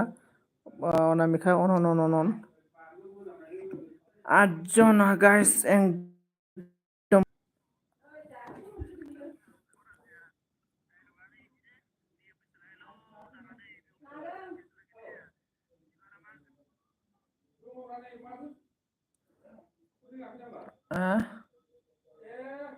बेनिफ्राय जोंना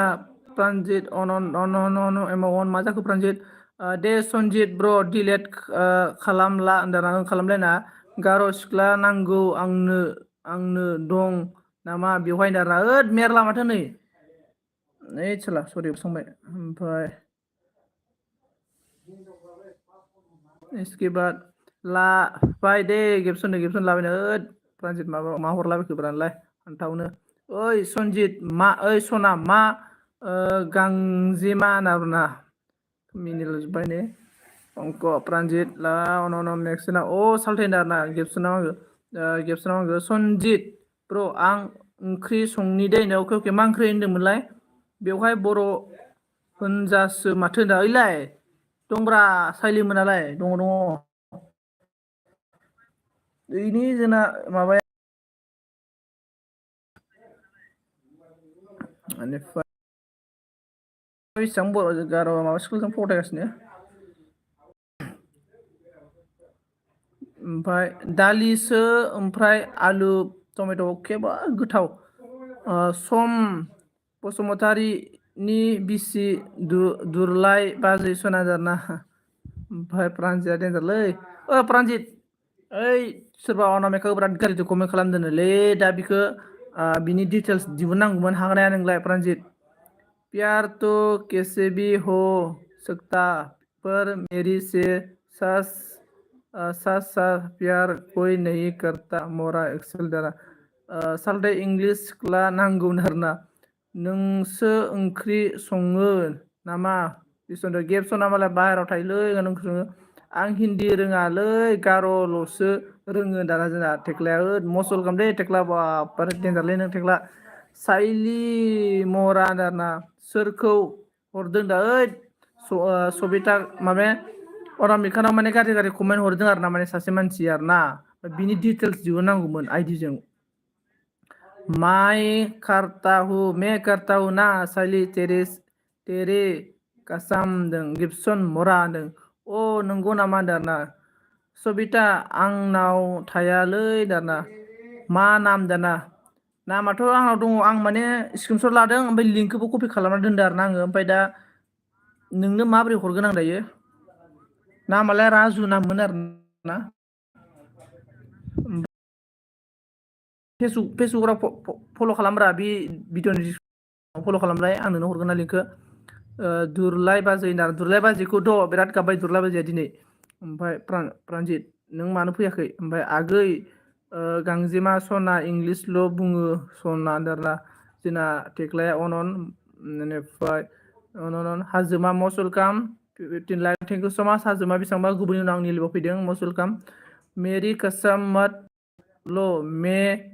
मर जाएगा सनजित की कसम बोलो मोरा मेक्सेल मोरा सालिका कसम ले लो हाजोमा अन थेंक इउ गाबोन हरबा नायनोसै आं दाना गाबोन हरबा माने हरनाय नंलायो मैयाबो हरदोंमोन दिनैबो हरदोंमोन आरो साननै जाबाय फैनाय नंलायो आइदि माबा एसे माबा जादोंमोन आरो फैनाय नंलायो ओंखायनो आंबो गियो बिदि कमेन्ट हरग्राफोरखौ दा जेबो नङा नंनायालाय माथो जानो गाज्रि कमेन्ट हरबाबोथ' जेबो नङाना जेबो खालामनो हाया डाइरेक्ट माबा खालामना हाइड खालामनो हायोना गोसोबा डिटेल्स दिहुननो हायो डिटेल्स दिहुननानै मिथिबायना सोरब्रा बे इंलिस बुंग्राया अनामिका होनदों आरोना हाजोमा अन खेबसे होनदों बाजै अनामिकाखौ मैयाबो दिनैबो गोबाबाय बे सैमानि फिसाया होनदों आं ओमफ्राय अबावथो थायो नों गेबसना माबासो जायो परदेसियाव थायो गेबसना परदेसि सनजित लड़का है मैं कैसे कसम करेगा सलिया लड़का को कसम नहीं होता ना संजीत की कसम लो कि अनामिका और संजीत गुलू गुलू है ना मोरा साली तू ओमफ्राय मेक्सेल साइलि बि साइलि कन लादो दाना प्रान्जित बाजै दुलुर बेफोरखौ जेबो साननाङा दे बाजै हरग्राफ्रा हरथों जेबो साननाङा दाना हाजोमाया होनदों हेलौ ब्र आइडि हर दाना माबा हाजोमा ब्र आइडियानो गैयालै ओमफ्राय गोदोनि आइडिफोर दङ खुलिलाखैसै आं दाना ओमफ्राय जोंना हाजोमा अन माबा हाजोमासो होनबाय हाजोमा अन ओमफ्राय जोमाव माबा एमाव अन सबिता अन ओमफ्राय गेबसना माखो आं केरेलायावसो थायोलै सबिता होनदों आरोना मेक्सलामखौ औलै सालथे फोथायगासिनो नोंबो फोथायनांगौ ना मा होनदाना नोंनोबो फोथायनांगौ नामा होनदाना गाबोन थायाहाय दसेल' थायो आगै सना मानसियाबो दाना जोंना बाजै दिदा फैबाय हेलौ हेलौ मा खबर नों मोजां बाजै नोंनालाय मा खबर खाव मुझे नहीं पता कौन मुझे नहीं पता मोरा मेक्सेल दाना एम के बि हाय सन्जिनो हेलौ हेलौ एम के बि डार्लिं हेलौ हेलौ बेनिफ्राय थोदस आं हिन्दी रोङा सालथे नामजाना जोंना आमिखा बाजै दुखु दाजा बाजै दाना प्रान्जामागो खौ सिनायखायो खोमा बाजै बियो दाना आंखौ दाना हाजोमा अन नंगौ नामा गेबसनदों एमा अन मरा उरला गेबसननानै गाबबाय सबिता अन मेक्सेला मांखो थरदि रेना लड़का से प्यार होता है मोरा साइली तु बि ना दाना सनजित कैसे हो होदों जोंनानै एम के बिया मेथिगु एम के बि आप कैसे हो बताओ प्लिज इसके बाद जोंना गेबसना मांखो औलै सबिता दुखुथिया होनदारा दुखुथिया ने आंबो दुखुथियाब्रा ओमफ्राय जोंना बाजै दुखु उरली लि मोरा साइरा मेक्सेल कसम लेने को बोला प्यार नहीं पागल उरला होनना बुंदों आरो ने एमावा अन थैंक यू सो मच अनरे नेगली दोस्त सभी को थैंक यू सो मच सभी को साइली आंहाबो 5K जासिगोन दिनै फेसबुकआ आरोना बेनिफ्राय हाय अल फ्रेंड मुझे जॉइनिंग करो देखो दोस्तों कौन नया है के एम के बी को भी सपोर्ट करो एम जाओ सॉरी ओमफ्राय मोरा गेबसन उरला ला बोल रहा गेबसन मा गामि नोंसिना होनदारना गेबसना माबा होनदोंलै बिसनाथ सारियालि ना मा होनदोंमोन दहायो दिताया अन thank you so much like कर दो कौन लाइक नहीं किया सनजित साफी गुरात हाय क्या कसम उसकी होनदारना हाँ मोरा सैली होनदारना ओमफ्राय सनजित आपकी फ्रेंड को बोलो मुझे ज्वाइनिंग करने के लिए हाँ हेलो दोस्तों कौन नया है प्लीज़ हम लोग का एम के बी को सपोर्ट करो जो नया है प्लीज़ सपोर्ट करो एम के बी के साथ फ्रेंड हो जाओ सबिता अन गांजिमा आगै सना एग्जामा जोब्बाय नामा होनदारना ब्लु होआ नामा रा टेक्लाफ्राव ब्लु होगोन टेनसन लानो र' माबा खिब्रमासो मलानो ओमफ्राय ब्लु होबाय आङो आंना बिसनाथ डिस्ट्रिक्ट होनदोंलै सबाइनि बिसनाथ डिस्ट्रिक्ट दहाय आं आर एस होननाय आनसेया नांलायदोंमोन बे नंगौ ना बा होनदोंना अनामिका सिस्टार सनजित तेरी को भूल गया तेरी प्यार नहीं करता है सनजित फातार से मोरा होनदारना ब्लु होआबा थांसै दाना ब्लु होबायथ' मानो ब्लु होआखै बेलाय हा टेक्ला ब्र ब्लु होबायब्रा ब्लु होबाय नै ओमफ्राय मेक्सेल आं होनो र' सालथे होनदारना नंगौ होनदारना गिबसन अन जोंना के एम के बि अन थैंक यू सबिता अन एम के बि अफिसियेल साबधानै एम के बि MKB आपको कैप्शन को बेक कर दो प्लीज MK ऑन प्रांजिता माखो आंजों दहाय नांलायदोंमोन बियो आरेस होननाया दारा मानो नांलायदोंमोन ब्र खोन्थालाय अनामिका सिस्टार सन्जितका सारफुर दो मराको बियो नंगौ ना बियो नोंना नङा बा दारना बि नङा दांलै अनामिकाखौ बुंनाया राजुसोमोन राजु सोर सोरखौ लाजोबखोब्रा सबिता अन सालिकबला MKB को ब्लू दो मोरा सन्जय बुलराय हा ब्लू दे दिया थेंक यू गिब्सन मय दारना बेनिफ्राय गिब्सननि बोला वेलकाम राजु बर' बिनो दारा राजु बर' बिनो हा गिब्सन माब्रै होनखो मुझे ब्लू मत देना मोरा संजीत तेरी टाकला फाथाई देगा साइलिका सुनो दोस्तों साइलिका हस्बैंड टाकला है साइलिका हस्बैंड इसलिए साइली ने इसका LB में भी नहीं देखा था वीडियो में भी नहीं देखा था ब्लॉग में भी नहीं देखा था साइलिका हस्बैंड टाकला है कलथा गरम खर' गाज्रि राजु बर' दाना लै फाग्लासो उनि राजु मुनिबा आरेसआनो नामा बाय दाना आं मिथियालै आं मिथिया आरेसखौ बा ओमफ्राय हम लोग का MKB ने ऑन थैंक यू और MKB के साथ फ्रेंड हो जाओ एक दूसरे के साथ फ्रेंड हो जाओ ओ MKB प्रांजित को सपोर्ट करो प्रांजित आपको बैग दे देगा और ठेकला के साथ भी फ्रेंड हो जाओ सबिता दाखालै नोंनि साहा लोंनाया फिथायाव बाहुलि हरदोंमोन रिप्ले हराखै दाना ओइ सबिता नोंनि साहा फिथा लोंलायनायाव हरदोंमोन नै साहा मानो रिप्ले हराखै नो मेक्सेलनो MKB comment check members check नावनो टेकलायनाय बाजै अनामिकानोखौ कमेन्ट राजु ब्र दारना अनामिकानोखौ कमेन्ट राजु ब्र कैप्शन तुमी অসমীয়া হয় নাকি না অসমীয়া হয় নাকি না দারনা অসমীয়াটো নহয় লেকিন অসমৰ মানুহ হয় অসমৰ মানুহ কেপচন অসমীয়া অসমৰে মানুহ হয় मैया RS मुसाहारि नाम लाना फैदोंमोन दारना मथथे MKB थैंक यू ठेकलाजी नाम दारना सबिता ने बोला MKB ऑफिशियल सावधान देखो MKB आपको सावधान किया सबिता ने सबिता को भी बेक कर दो राजू बोरो कौन है मोरा गिब्सन बोलो दारना और साले में आपको दिया ना वही है भाई हम लोग का ऑफिशियल ने क्या बोला साइली भात नाय खुआ मय नाम दारना गिब्सन ने बोला ओ मय बोरो होय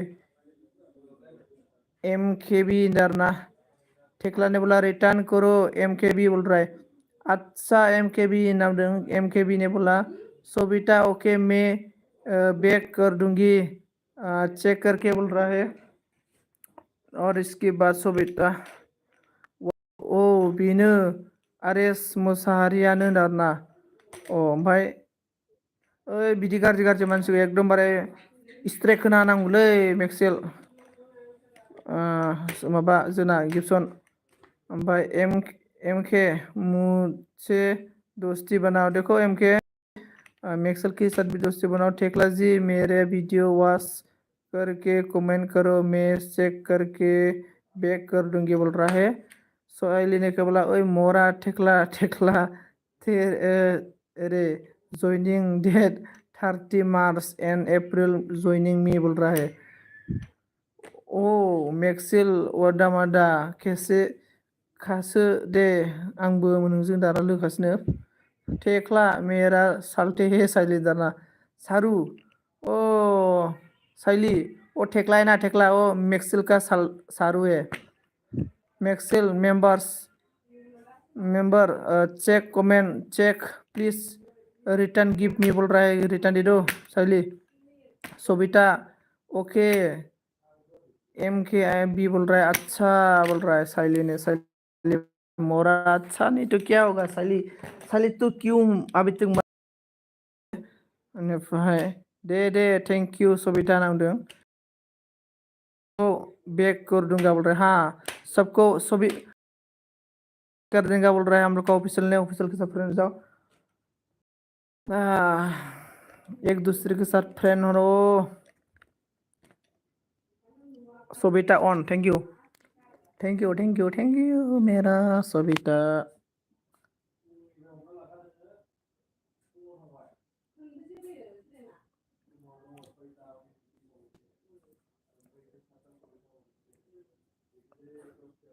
along missing your bro hi बोल रहा है एलोंग ब्रो है बोल रहा है तुझे अच्छा लग रहा ना मैं मर जाऊंगा तो नहीं रे सनी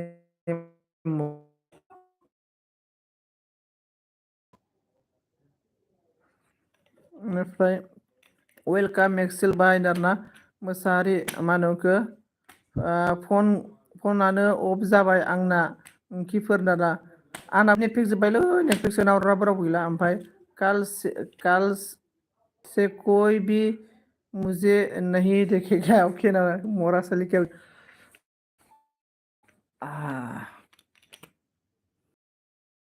मैं करते रहो हाँ ठीक है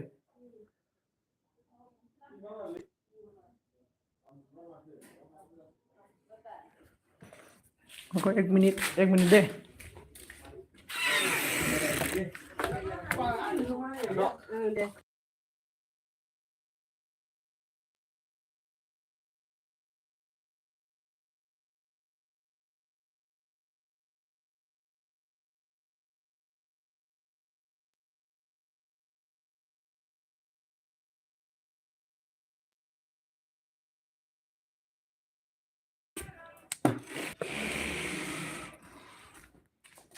मानसि दंमोनलै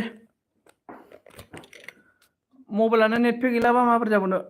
I don't Hindi only Garo बोरो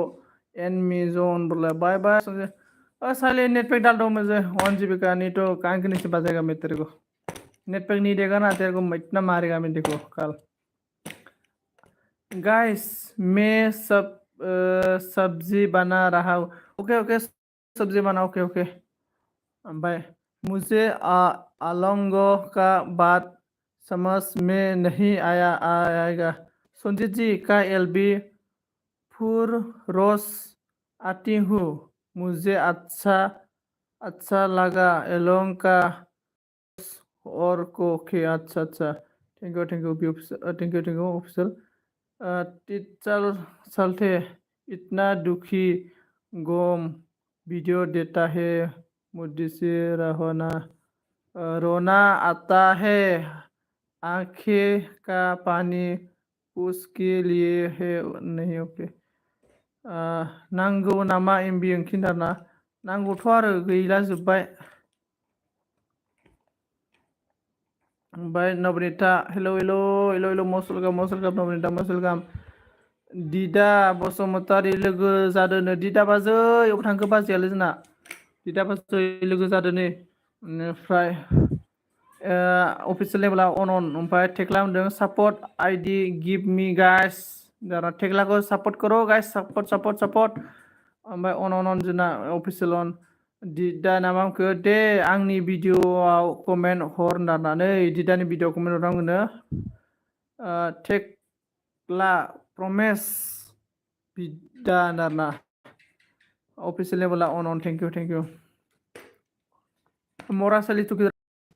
आं बसुमतारी अनामिकायानो आगैन आरोना नै अनामिका बसुमतारियानो लोगोफोर मोसाहारि वान नङा मा जाखो सालथे मा जाखोनो नै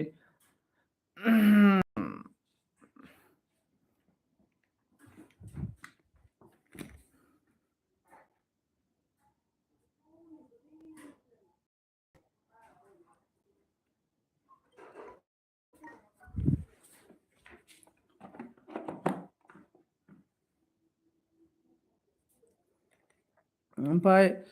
दिदा बसुमतारी साबधान दिदा बसुमतारी सबिताखौ बेखौ अख्रा दो सालटेन थारो सालटेन आरोना मुझे नहीं आना तेरी एलबी मोरा संजीत साले मोरा तू क्या हो गया रे ओमफ्राय बी ऑफिशियल हम लोग का MKB ऑफिशियल ने ऑन थैंक यू थेक्ला वसुंधरा मानो गाबनो सालटेन मानो गाबनो ब्रा सालटेन thank you so much net pack डालने के लिए थैंक यू नेट पैक डाल दिया थैंक यू सो मच मसारे थैंक यू ओमफ्राय मानो गाबनो MKB ऑफिशियल ऑन थैंक यू दिदा बसुमतारिनो मानो ब्लू होआखै नों सनजित आरोना ब्लू होआखै बोरै मानसिलाय ब्लू बाय दे आं ब्लू बाय के MKB हेलो MKB ऑफिशियल आप कहाँ से था मतलब आप कौन सा डिस्ट्रिक्ट अपनी की गाँव है ऑफिशियल की गाँव अलग कोई दिबा अलग जनाई दी सबिता ने ऑन प्रांजित लाभ आंनि वीडियो पहले रात भर बात होती है आप क्या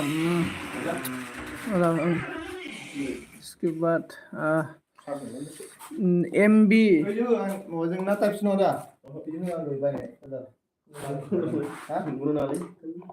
MB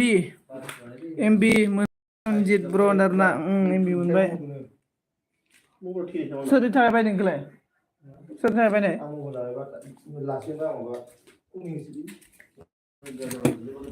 बेनिफ्राय मैगं सालायबाय नामा जोंना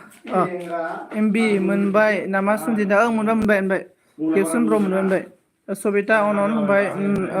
मा खालामदों दारा जोंना नबनिता जेबो माबाखै आरोना दङ बिदिनो दङ ओमफ्राय थेंक्स बाजै दा दुलुर सोना हरनायनि थाखाय दारना ओमफ्राय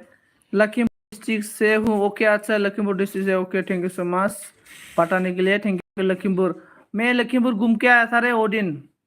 इसके बाद I am going to my Facebook page bye okay मच टेक्ला मेरा मैं मुझे सपोर्ट करने के लिए थैंक यू सो मच प्रांजिदा नबनिता नामदारा ओमफ्राय मेक्सला मांखो सालटे कामिं नामदारा नबनिता प्रांजिदा नबनिता नामदों हम लोग का ऑफिशियल ने क्या बोला संजीत लुकर तुम्हारा लुकर बोला हमार तो अफ जाबाय मोनसे चेनेला सयथा आगैन आरोना मा प्रांजित नबनिताया बाय मोरा सनजित आरोना नबनिता ओइ खेनसे नबनिता ना मामोनथाय आंनो इन्सटाग्रामाव मोनसे हाबा जानायनि ना माने भिडिअ बिराद फाला मिनिलायदों आङो नबनितालै दा सनजित मोजां नबनितालै दा राजानि प्रांजिदा खोरोम रामसियारि hello bro hello most welcome like खालामाखैबा लाइक खालामना होदो थेक्लाया मा आंखो जोंना आंनो नाङा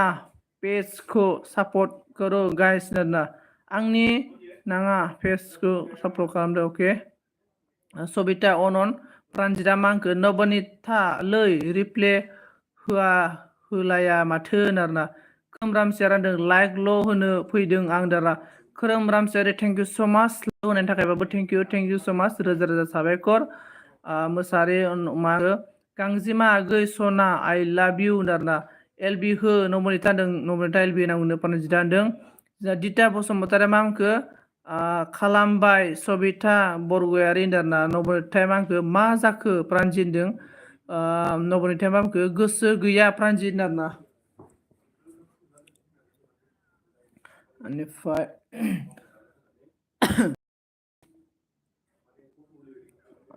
मा आंखो आइ लाभ इउ टु दुलुर बाजै नाम दिनै जोंना प्रांजिदा ओमफ्राय जोंना अफिसियेल नेबोला अन थेंक इउ के इसके बाद मोसारि होनदों आंनोबो नांगौ नामा जिउ दारा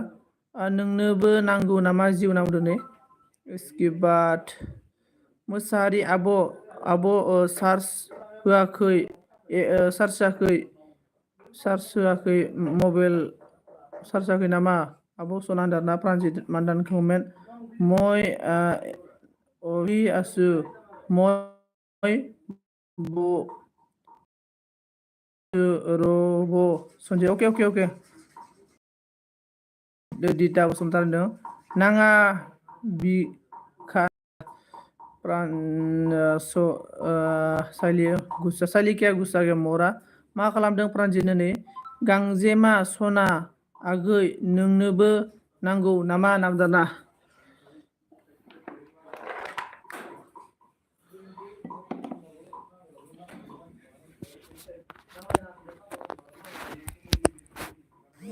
ओमफ्राय दं ओरैनो माबायदि जादों मा ओंख्रि आगै सन्जिता जोंना ओंख्रिया मा ओंख्रि टाइम मिथिया दे आयै गैया मा ओंख्रि जाया गाबज्रियाखै माथो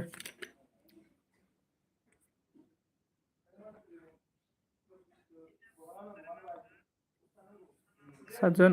प्रान्जिन्दाना नङा बाजिन्दारा नाङा बाजिन्दारा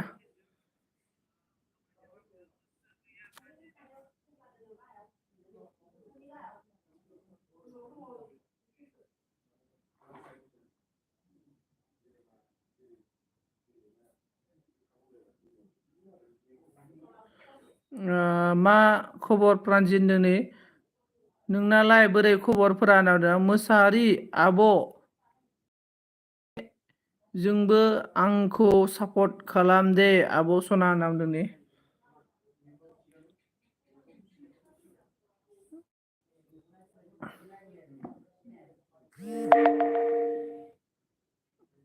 स्किबार कमेन्ट आंना बारा मोजां नङा ना आंना बारा मोजां नङा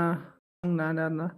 मोजां गाज्रि गेजेरावनो होनदों आरोना प्रान्जित ओमफ्राय नोंना बोरै जाखो एग्जामा खोन्थाहरदो दे जोंना प्रान्जित ब्र माबोरै सोलिखो एग्जामफोरा बेनिफ्राय नबनिता माबोरै मा खालामदों खोन्थाहरदो दे खबर सबर आंनो खबरा गेजेरावनो आरोना मा ओंख्रि जानायमोन सबिता बोरै खबर सबर हाल साल बोरै सोलिगासिनो जिन्दगिनि पुरा जिन्दगियाव ओमफ्राय सबिता नबनिता मानो होनो आरोना नबनिता खोन्थाहरदो दे ओमफ्राय दितिया बोरै खबर सबर माबोरै खोन्थाहरदो दे हाल साल ओमफ्राय कमेन्ट खालामदो गाइसफोर हेलो गाइस कमेन्ट करो बातचीत करो comment guys please guys please comment ओमफ्राय गियावनोलै एग्जामा दादा गेजेरावनोलै एग्जामाबो अके ओमफ्राय गांजेमा सना जिउनार नै गांजेमा सना जिउनो गाबज्रिगासिनो नोंखौ बिदिनो गेजेरावनो दङ सन्जित नाम्बार हरदो दे नोंनिखौबो नारना नाम्बार हरदो दे नोंनिखौबो नाम्बारना आंनि नाम्बार ना बे मा होनो बे भिडिअनि डिसक्रिपसनाव फेसबुक इन्सटाग्रामसनि लिंक दंखायो बेयाव फल' खालामैलाय आंनि नाम्बारखौ मोनगोन टेनसन लानाङा आंनि नाम्बारखौ मोनगोन फल' खालामबानो एलबी बंद करो मोरा संजीव मोरा साली रुको तेरे कान के नीचे बजेगा ओमफ्राय ओरैनो नबनिता ना मेरा कमेंट पढ़ता नहीं तू मोरा संजीव मोरा साली तेरा कमेंट पढ़ के आ रहा हूँ मैं तेरा कमेंट मिस ही नहीं करते मैं ओ बाजे दुलुर सोना दारना संजय उरला दारना नबनिता आंनि नाम्बार नांगौ ना देला दे 8812995933 ओमफ्राय मोजां लिरबानो जाबाय दार मोजां लिर प्रान्जित एकदम साक्सेस जानांगौ आं अनोहाय फिसा बायदि अनो आं नोंसोरखौ सनाफोर नारना ओमफ्राय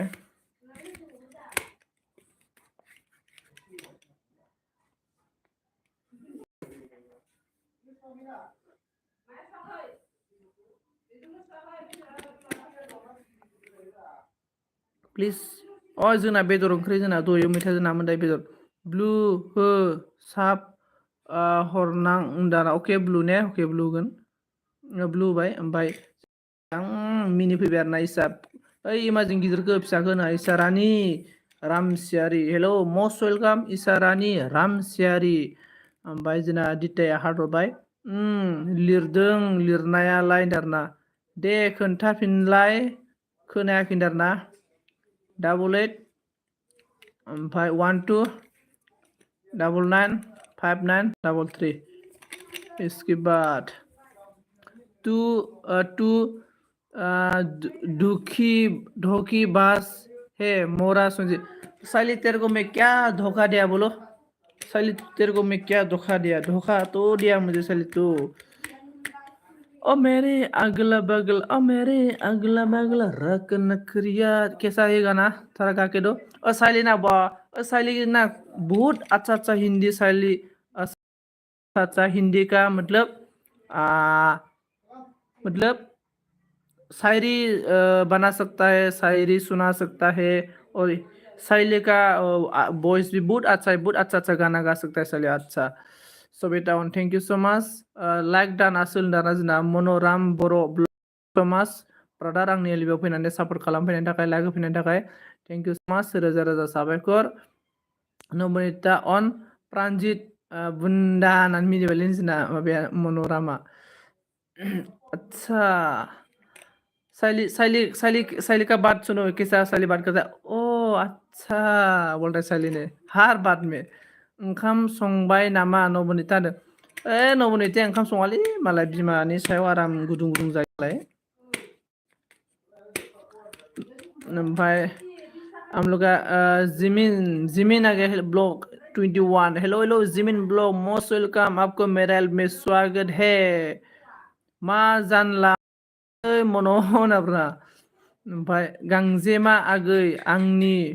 पेजखौ फल' खालाम, दारा। सबिता अन आं थांबाय बाय दारा दिदा बाजै। अके ओमफ्राय दिदा बाजै आदाखौ गोसोखाङाखै नामा? ओमफ्राय दुगा दं होनना खुगा दं होनना बुंबा जायो नामा होनदों प्रान्जिता। सबिता जिर खनाय थांबाय नामा होनदों नबनिता अन। आज गाव में गाना गाव साइलिने। आंना नाया जायाखैलै आसोल दाना, आंना नाया जायाखै दाना। अ प्रान्जित बुन्दा ना मिनिबावबायलै नै आरोबाव। गिफ्टसना होनदों मोरा साइली काहा गाया तू होनदों। सङाखै आरोना आदा लाइक दान होनदों। जिमिनि थेंक इउ सो माच। जिमिन थेंक इउ सो माच। अ हु टु मरा गिफ्ट होनदों मन'आ माखो। नबनिता मा खबर नामदों अनन। ओमफ्राय जोंना मोसारिया मा होनदों? अनामिकायानो आंनो गांजेमा फेसआवबो होनदों आरोना। न एस बड' लाइक दान थेंक इउ सो माच। एस बड' माबोरै खबर सबर? एस बड' एग्जामफोर सोलिदों नामा? माथो सिरि दा सानैसो। जिमिन अन thank you blog. Hello 21 blog thank you. Comment करो प्लिज, सापर्ट। अनामिका अन आं थांनोसैलै सन्जित, आंखौ अपमान होबाय थायो दाना। प्रान्जित थांनो हाब्रा। हामा अपमान होलायलायनालै, मानो अपमान होखो मन'? आमलगा जिमिन ब्लग 21 ने देख रहा है। जिमिन ब्लग जइनिं मी नाउ दा नमिता हामा मन'दा हामा लोगो जालायलाय मोजां ब्रदों। एस बड' थेंक इउ सो माच। खबर सबर खोन्थाहरदो। ओमफ्राय नबनिता स्टेटास मानो हामा जाखो होनो आरोना। ओमफ्राय सबिता अन नबनिता अन बुन्दा प्रान्जित मबाइलै नै प्रान्जित बारना जोलाय, मन'खौ बारना जो। जर्नेली please comment I am back. हम लोग का ब्लॉग 21 है, जिमिन ब्लॉग 21 है, मोस्ट कम कमेंट करो। सबिता खालामनायसो बिजोंबो होनदारना। बाजै गावदां अनामिका बाजै जिरख'नाय दाउदै होनदारना। खनाय दाउदै। एस बडा माखो खबरा बिदिनोसो, गार्लफ्रेन्डसो गावलिथारा होनदारना। गार्लफ्रेन्डसो गलिथारा होनदा। एस बड' आंबो बुंनो हायोलै, बुङासो आं दा। जोंना प्रान्जित बुहुत मोजांलै। प्रान्जित इज गुड बय। बेनिफ्राय ओइ सुनु संजीत बाय बाय ओके खाना बनाने आंगनी सोना बाय ओके ओके साइले ओके खाना बनाओ जाओ जाओ नहीं तो हस्बैंड के साथ में खाएगा तो ओके ओके अच्छा जिमिन 21 ब्लॉग ने हास रहा है मनो आगै आंनाव थांबाय नोंनाव थांबाय जायासै थांनाय जायासै सना आन्दारना मनो आगैनाव थांजागोन जिमिन अनन बा आदा आन्दारना जोंना जिमिना बा आदा नामलै माखौ मिनिनानै बा आदा आंखोथाय प्रानजित बर'आ मा आंखो आंथ' थांखाला बिनाव होनना बुंदों आरोना मन'आ मा आंखो प्रानजित आं नोंखौ मानो होनदों मोनथिया गावना नों आंनि मा मावना लादों साननानै नायसाय प्रानजित दा आमायलै नै प्रानजित एस अन सबिता जिरख'नाय मा ओंख्रि संखो मा ओंख्रि जाखो आरोना मोसाहारि ओइ आगै सना गिफ्टसन आरोना नबरिता ओरैनो आब' अनामिका जेबो नङा दे आरोना संगीता हाय मोस्ट वेलकम संगीता मेरा डार्लिंग आ गया देखो मेरा गर्लफ्रेंड मेरा डार्लिंग है संगीता इसके बाद संगीता बोलो कैसे है मोस्ट वेलकम आपको मेरा में स्वागत है दे दिनै कमेन्टखौनो नायाखै सनाफोर होनदारना संगीता क्यों रो रहा है रोना नीचे मैं हूँ तेरा ना मा जादोंलै दाना सबिता नबरिता मा जादोंलै होनदोंना जोंना ब्लक 21आ हारहरबाय बुङा जायो प्रानजित होनदा दाखालै एलबियाव मा होननाय नों होनना बुंबायलै नै संजीता ने बोला मूड ऑफ है क्यों मूड ऑफ है रे क्या हो गया ब्लगा आइ मोनथाम जोंना ब्लक 21आ बेखौ आं बुंदों नामा नोंसो बुंना लादों आं नोंखौ होनाखैनो होनदों बाल आंखौ दाय हमबाय थानाङा दे दाबोने था जेबो जायाखै आरोना हम लोग का 21 ने ऑन नवनीता ऑन ब्लॉक 21 ऑन कल मिल सॉरी मूड ऑफ है आज okay thank you so much Sanjeeta मुझे सपोर्ट करने के लिए Sanjeeta thank you so much और आपका मूड अच्छा से ठीक हो जाएगा राधा रानी आपको कृपा करेगा आपका मूड ठीक हो जाएगा भगवान के साथ भरोसा करो okay thank you so much Radhe Radhe Radhe Radhe comment ओमफ्राय थेवबो नोंनो गाज्रि बाथ्रा बाहायफेराखै खेला बेखौनो नोंखौ दुखु मोनदों आं दाना फ्रि जाबाय कमेन्ट सुनु दारा ओके कमेंट शुरू आई एम बैक मोनो मेरी शायरी याद तुम बोलो दारा ब्लॉक 21 क्यों रो रहा है ब्लॉक 21 जिमिन रोना नहीं चाहिए और ओमफ्राय like don thank you so much Mushahary T A Navanita अन प्रानजित नों एलबि हो दाना प्रानजित नों एलबि हो होनना दाना बेनिफ्राय मोरा साइली पागल दाना हाँ साइली तो पूरा पागल है थोड़ा मेंटल भी है थोड़ा पागल भी है इससे तो मैं बोला साइली को मेंटल हॉस्पिटल में लेके जाना पड़ेगा तो पैसा निकालो हम लोग गिब्सन और मैं आपको मतलब लेके जाएगा हम लोग का गिब्सन है ना गिब्सन मेंटल हॉस्पिटल का मतलब गिब्सन थोड़ा मालूम है मतलब हॉस्पिटल के बारे में भाई लड़का लोग के लिए पागल शैली ना हाँ लड़का का मतलब शैली का दिल का बीमारी ना दिल का बीमार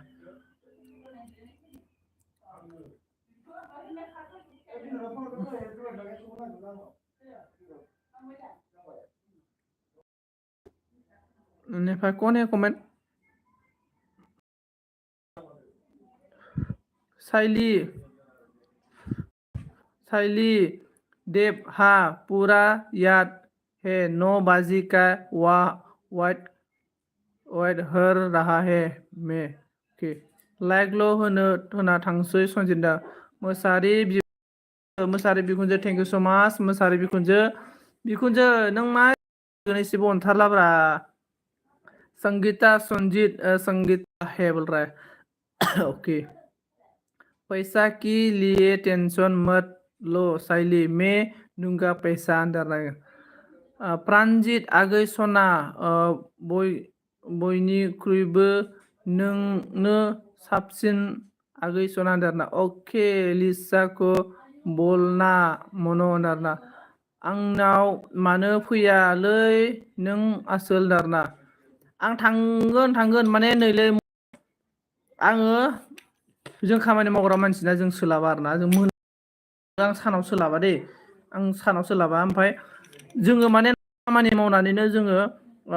टाइम बुंनो थांबा 4:30 खामानिया सुथि जायो मालाबा 4:30 जायो जों मिस्ट्रि मावनाय मानसि मालाबा 4:30 4:00 5:00 जायो आरो ना मालाबा ओंखायनो सोलाबनो नागिरा दे आंनि एलबि टाइमा 4:00 मोनब्रा आं 4:00 होनो हाला दाना बेखायनो टाइमखौ फावसायबाय आं नोंनि एलबियाव थांगोन आं सोलाबबानो थांगोन टेनसन लानो फिसाला लोमजादों आगै सनादार फिसाला लोमजादों आदसा ओमफ्राय बिखुनजो मोजां नायदै फिसालाखौ आरो फिसाजोआ माबोरै दङ आंना फिसाजोआ खोन्थाहर ओमफ्राय प्राणजित नोंखौ बुहुद दुखु मोनदों आं रागा जोंबा नङा थांना बुहैग्रा सभाब दं आंनाव दाना है प्राणजित थांना बुहैग्रा सभाब दंनोलै मननाव नै थुंग्रि दाहाल लाखानाय जाला दांख्लाब खालामना फैगोनथ' हमारे आसाम में आ जाओ साइली मेंटल हॉस्पिटल में बहुत अच्छा है साइली हम लोग का मेंटल हॉस्पिटल में आप आ जाओ साइली बाजै डोंट मीट जस्ट जोकिंग साइली बाजिंदा हाँ साइली को भी मालूम है मतलब गाइस ओनली फॉर एंटरटेनमेंट मन आगै दिनैबो आंखौबो गाज्रि राव बुंदों दाना मन आगै दिनैबो आंखौ गाज्रि राव बुंदों आरोना ओइ मनराम ब्रादार ओइ नै अनामिकाखौबो दिनै गाज्रि राव बुंदों सासे मानसिया आरोना एलबियाव आज से मेरी कोई दोष नहीं है साइली तू क्या होता रहता रे तू साइली मैं तेरे को एक अच्छा से ट्रिक देगा मतलब आपका मूड खराब है ना एक गिलास दारू पी लो आपका एकदम अच्छा मूड हो जाएगा आप भी दारू ऐसा चीज है मतलब किसी का मूड खराब को सही भी कर सकता है इसलिए दारू पी लो साले एक खंबा पी लो एकदम बड़े चकाचक हो जाएगा अभी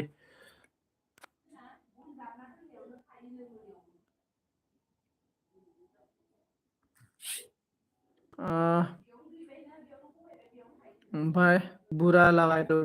तो साले किसी को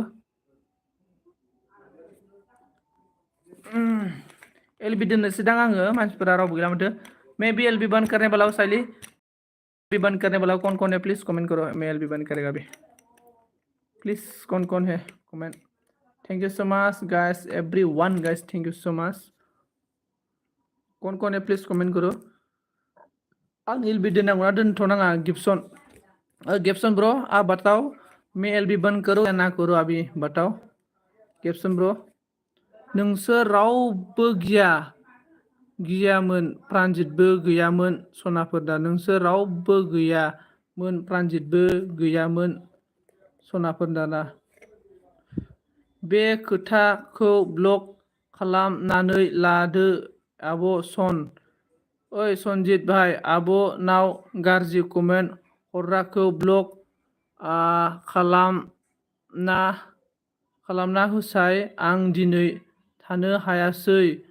आब'नि एलबियाव बेखायनो नुवासै आं दाना अके जागोन दे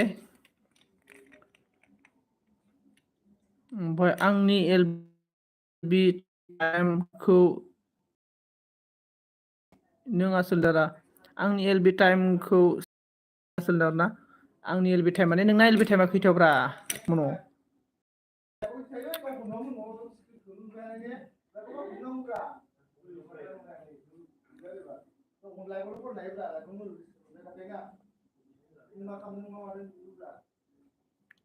साली क्यों रो रहा है मोरा साली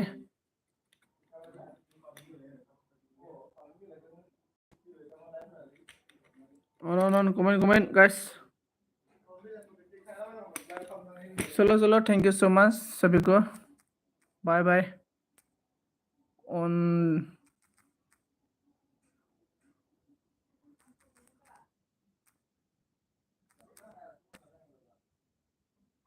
साइली देवर्मा साइली सुनाओ यार रे शायरी सुनाओ बोल रहा है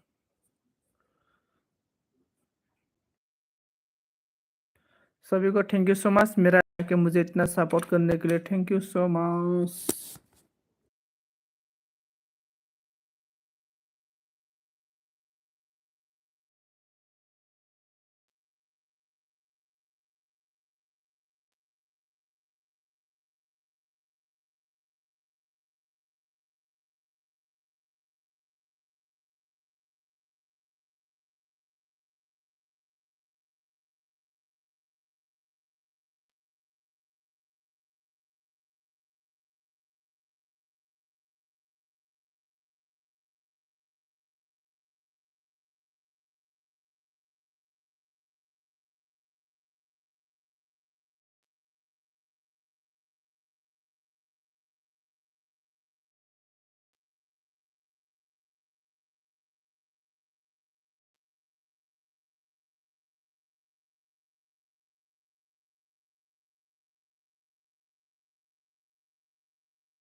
Ay mana buku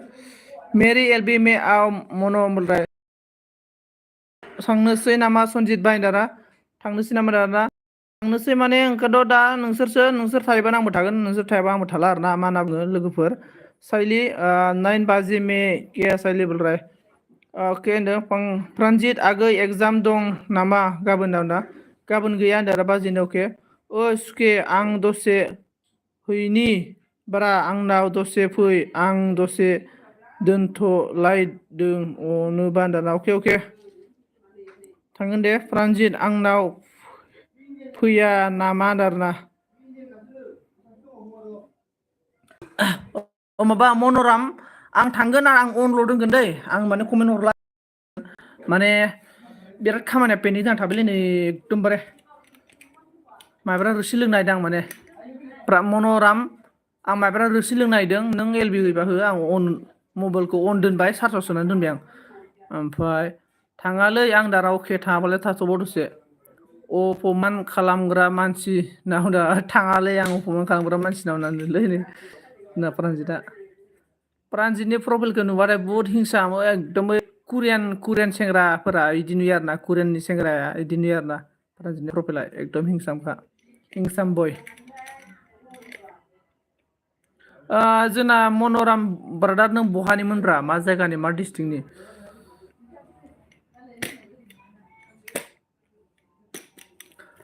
हम दिल दिल ने तो दिल ने दिया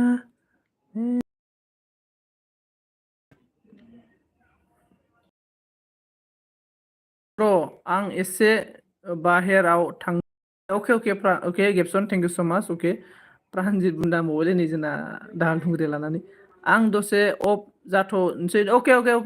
गेबसन अके ओमफ्राय अके ओमफ्राय मा होनो प्रानजित बुन्दा दे गारदो दे सुगोरना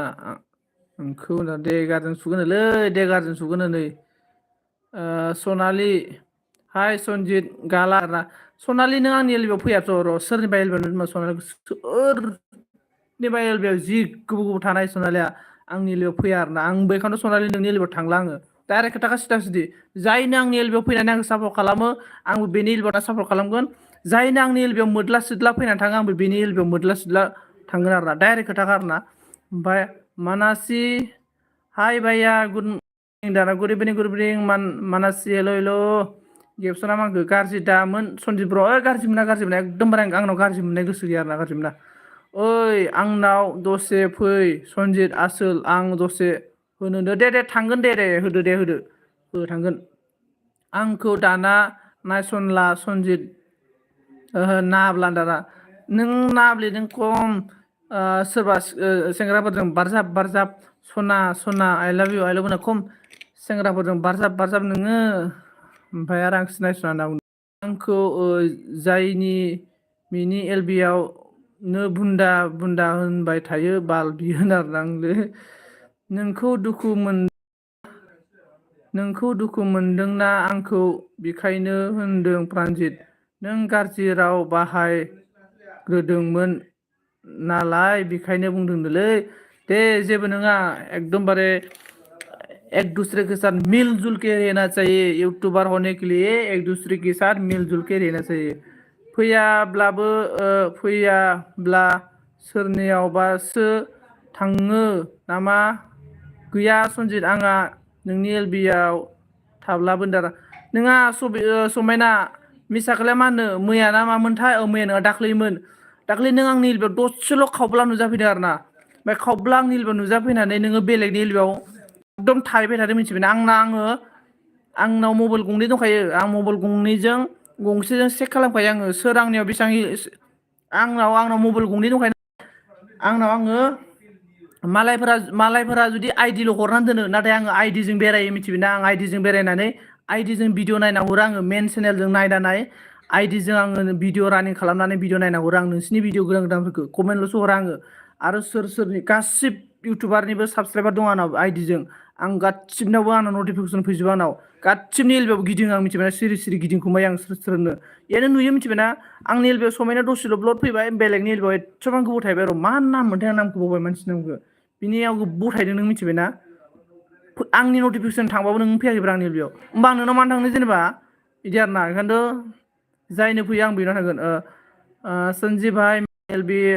10:30 में तुम आएगा प्लीज सपोर्ट ओके माना जी ओके जायगा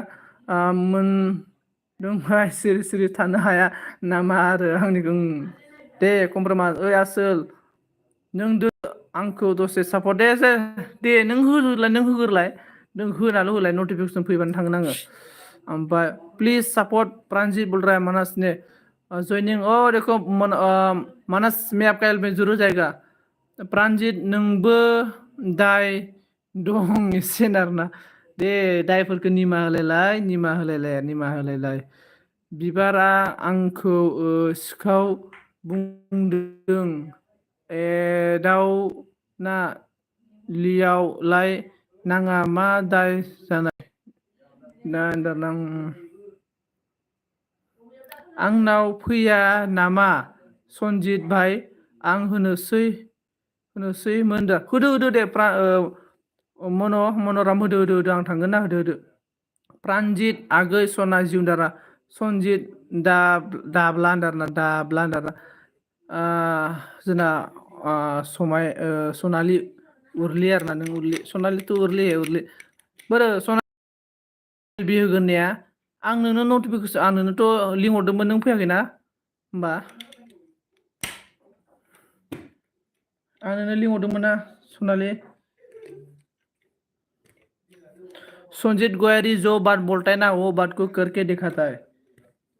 बेनिफ्राय प्रानजित नोंसोर गाज्रि बाथ्रा बाहायग्रोदोंमोन खाला बाराबा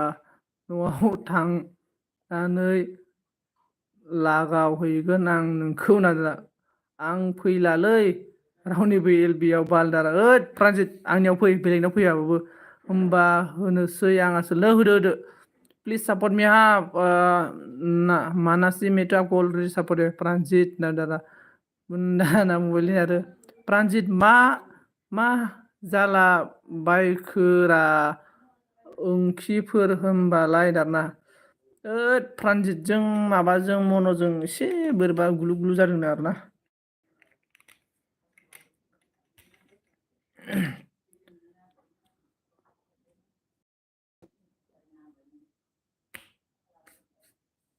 मन' दे होदो प्रानजित आंनि न'खराव प्रानजित नोंनि न'आव सिनायखायो आं खेलानो प्रानजित नोंनि न'खौ सिनायखायोनोलै नै सना आंनाव फै गांजेमा जिउ नामदारना अके आं एलबि दोनसै दे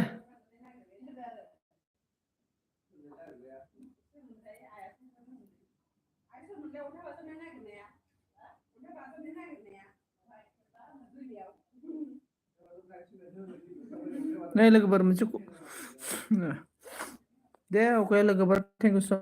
माच गासैखौबो थेंक इउ रोजा रोजा साबायखर थाबाय गुदुङानो गुदुंबाला गुसुं जागोन रोंला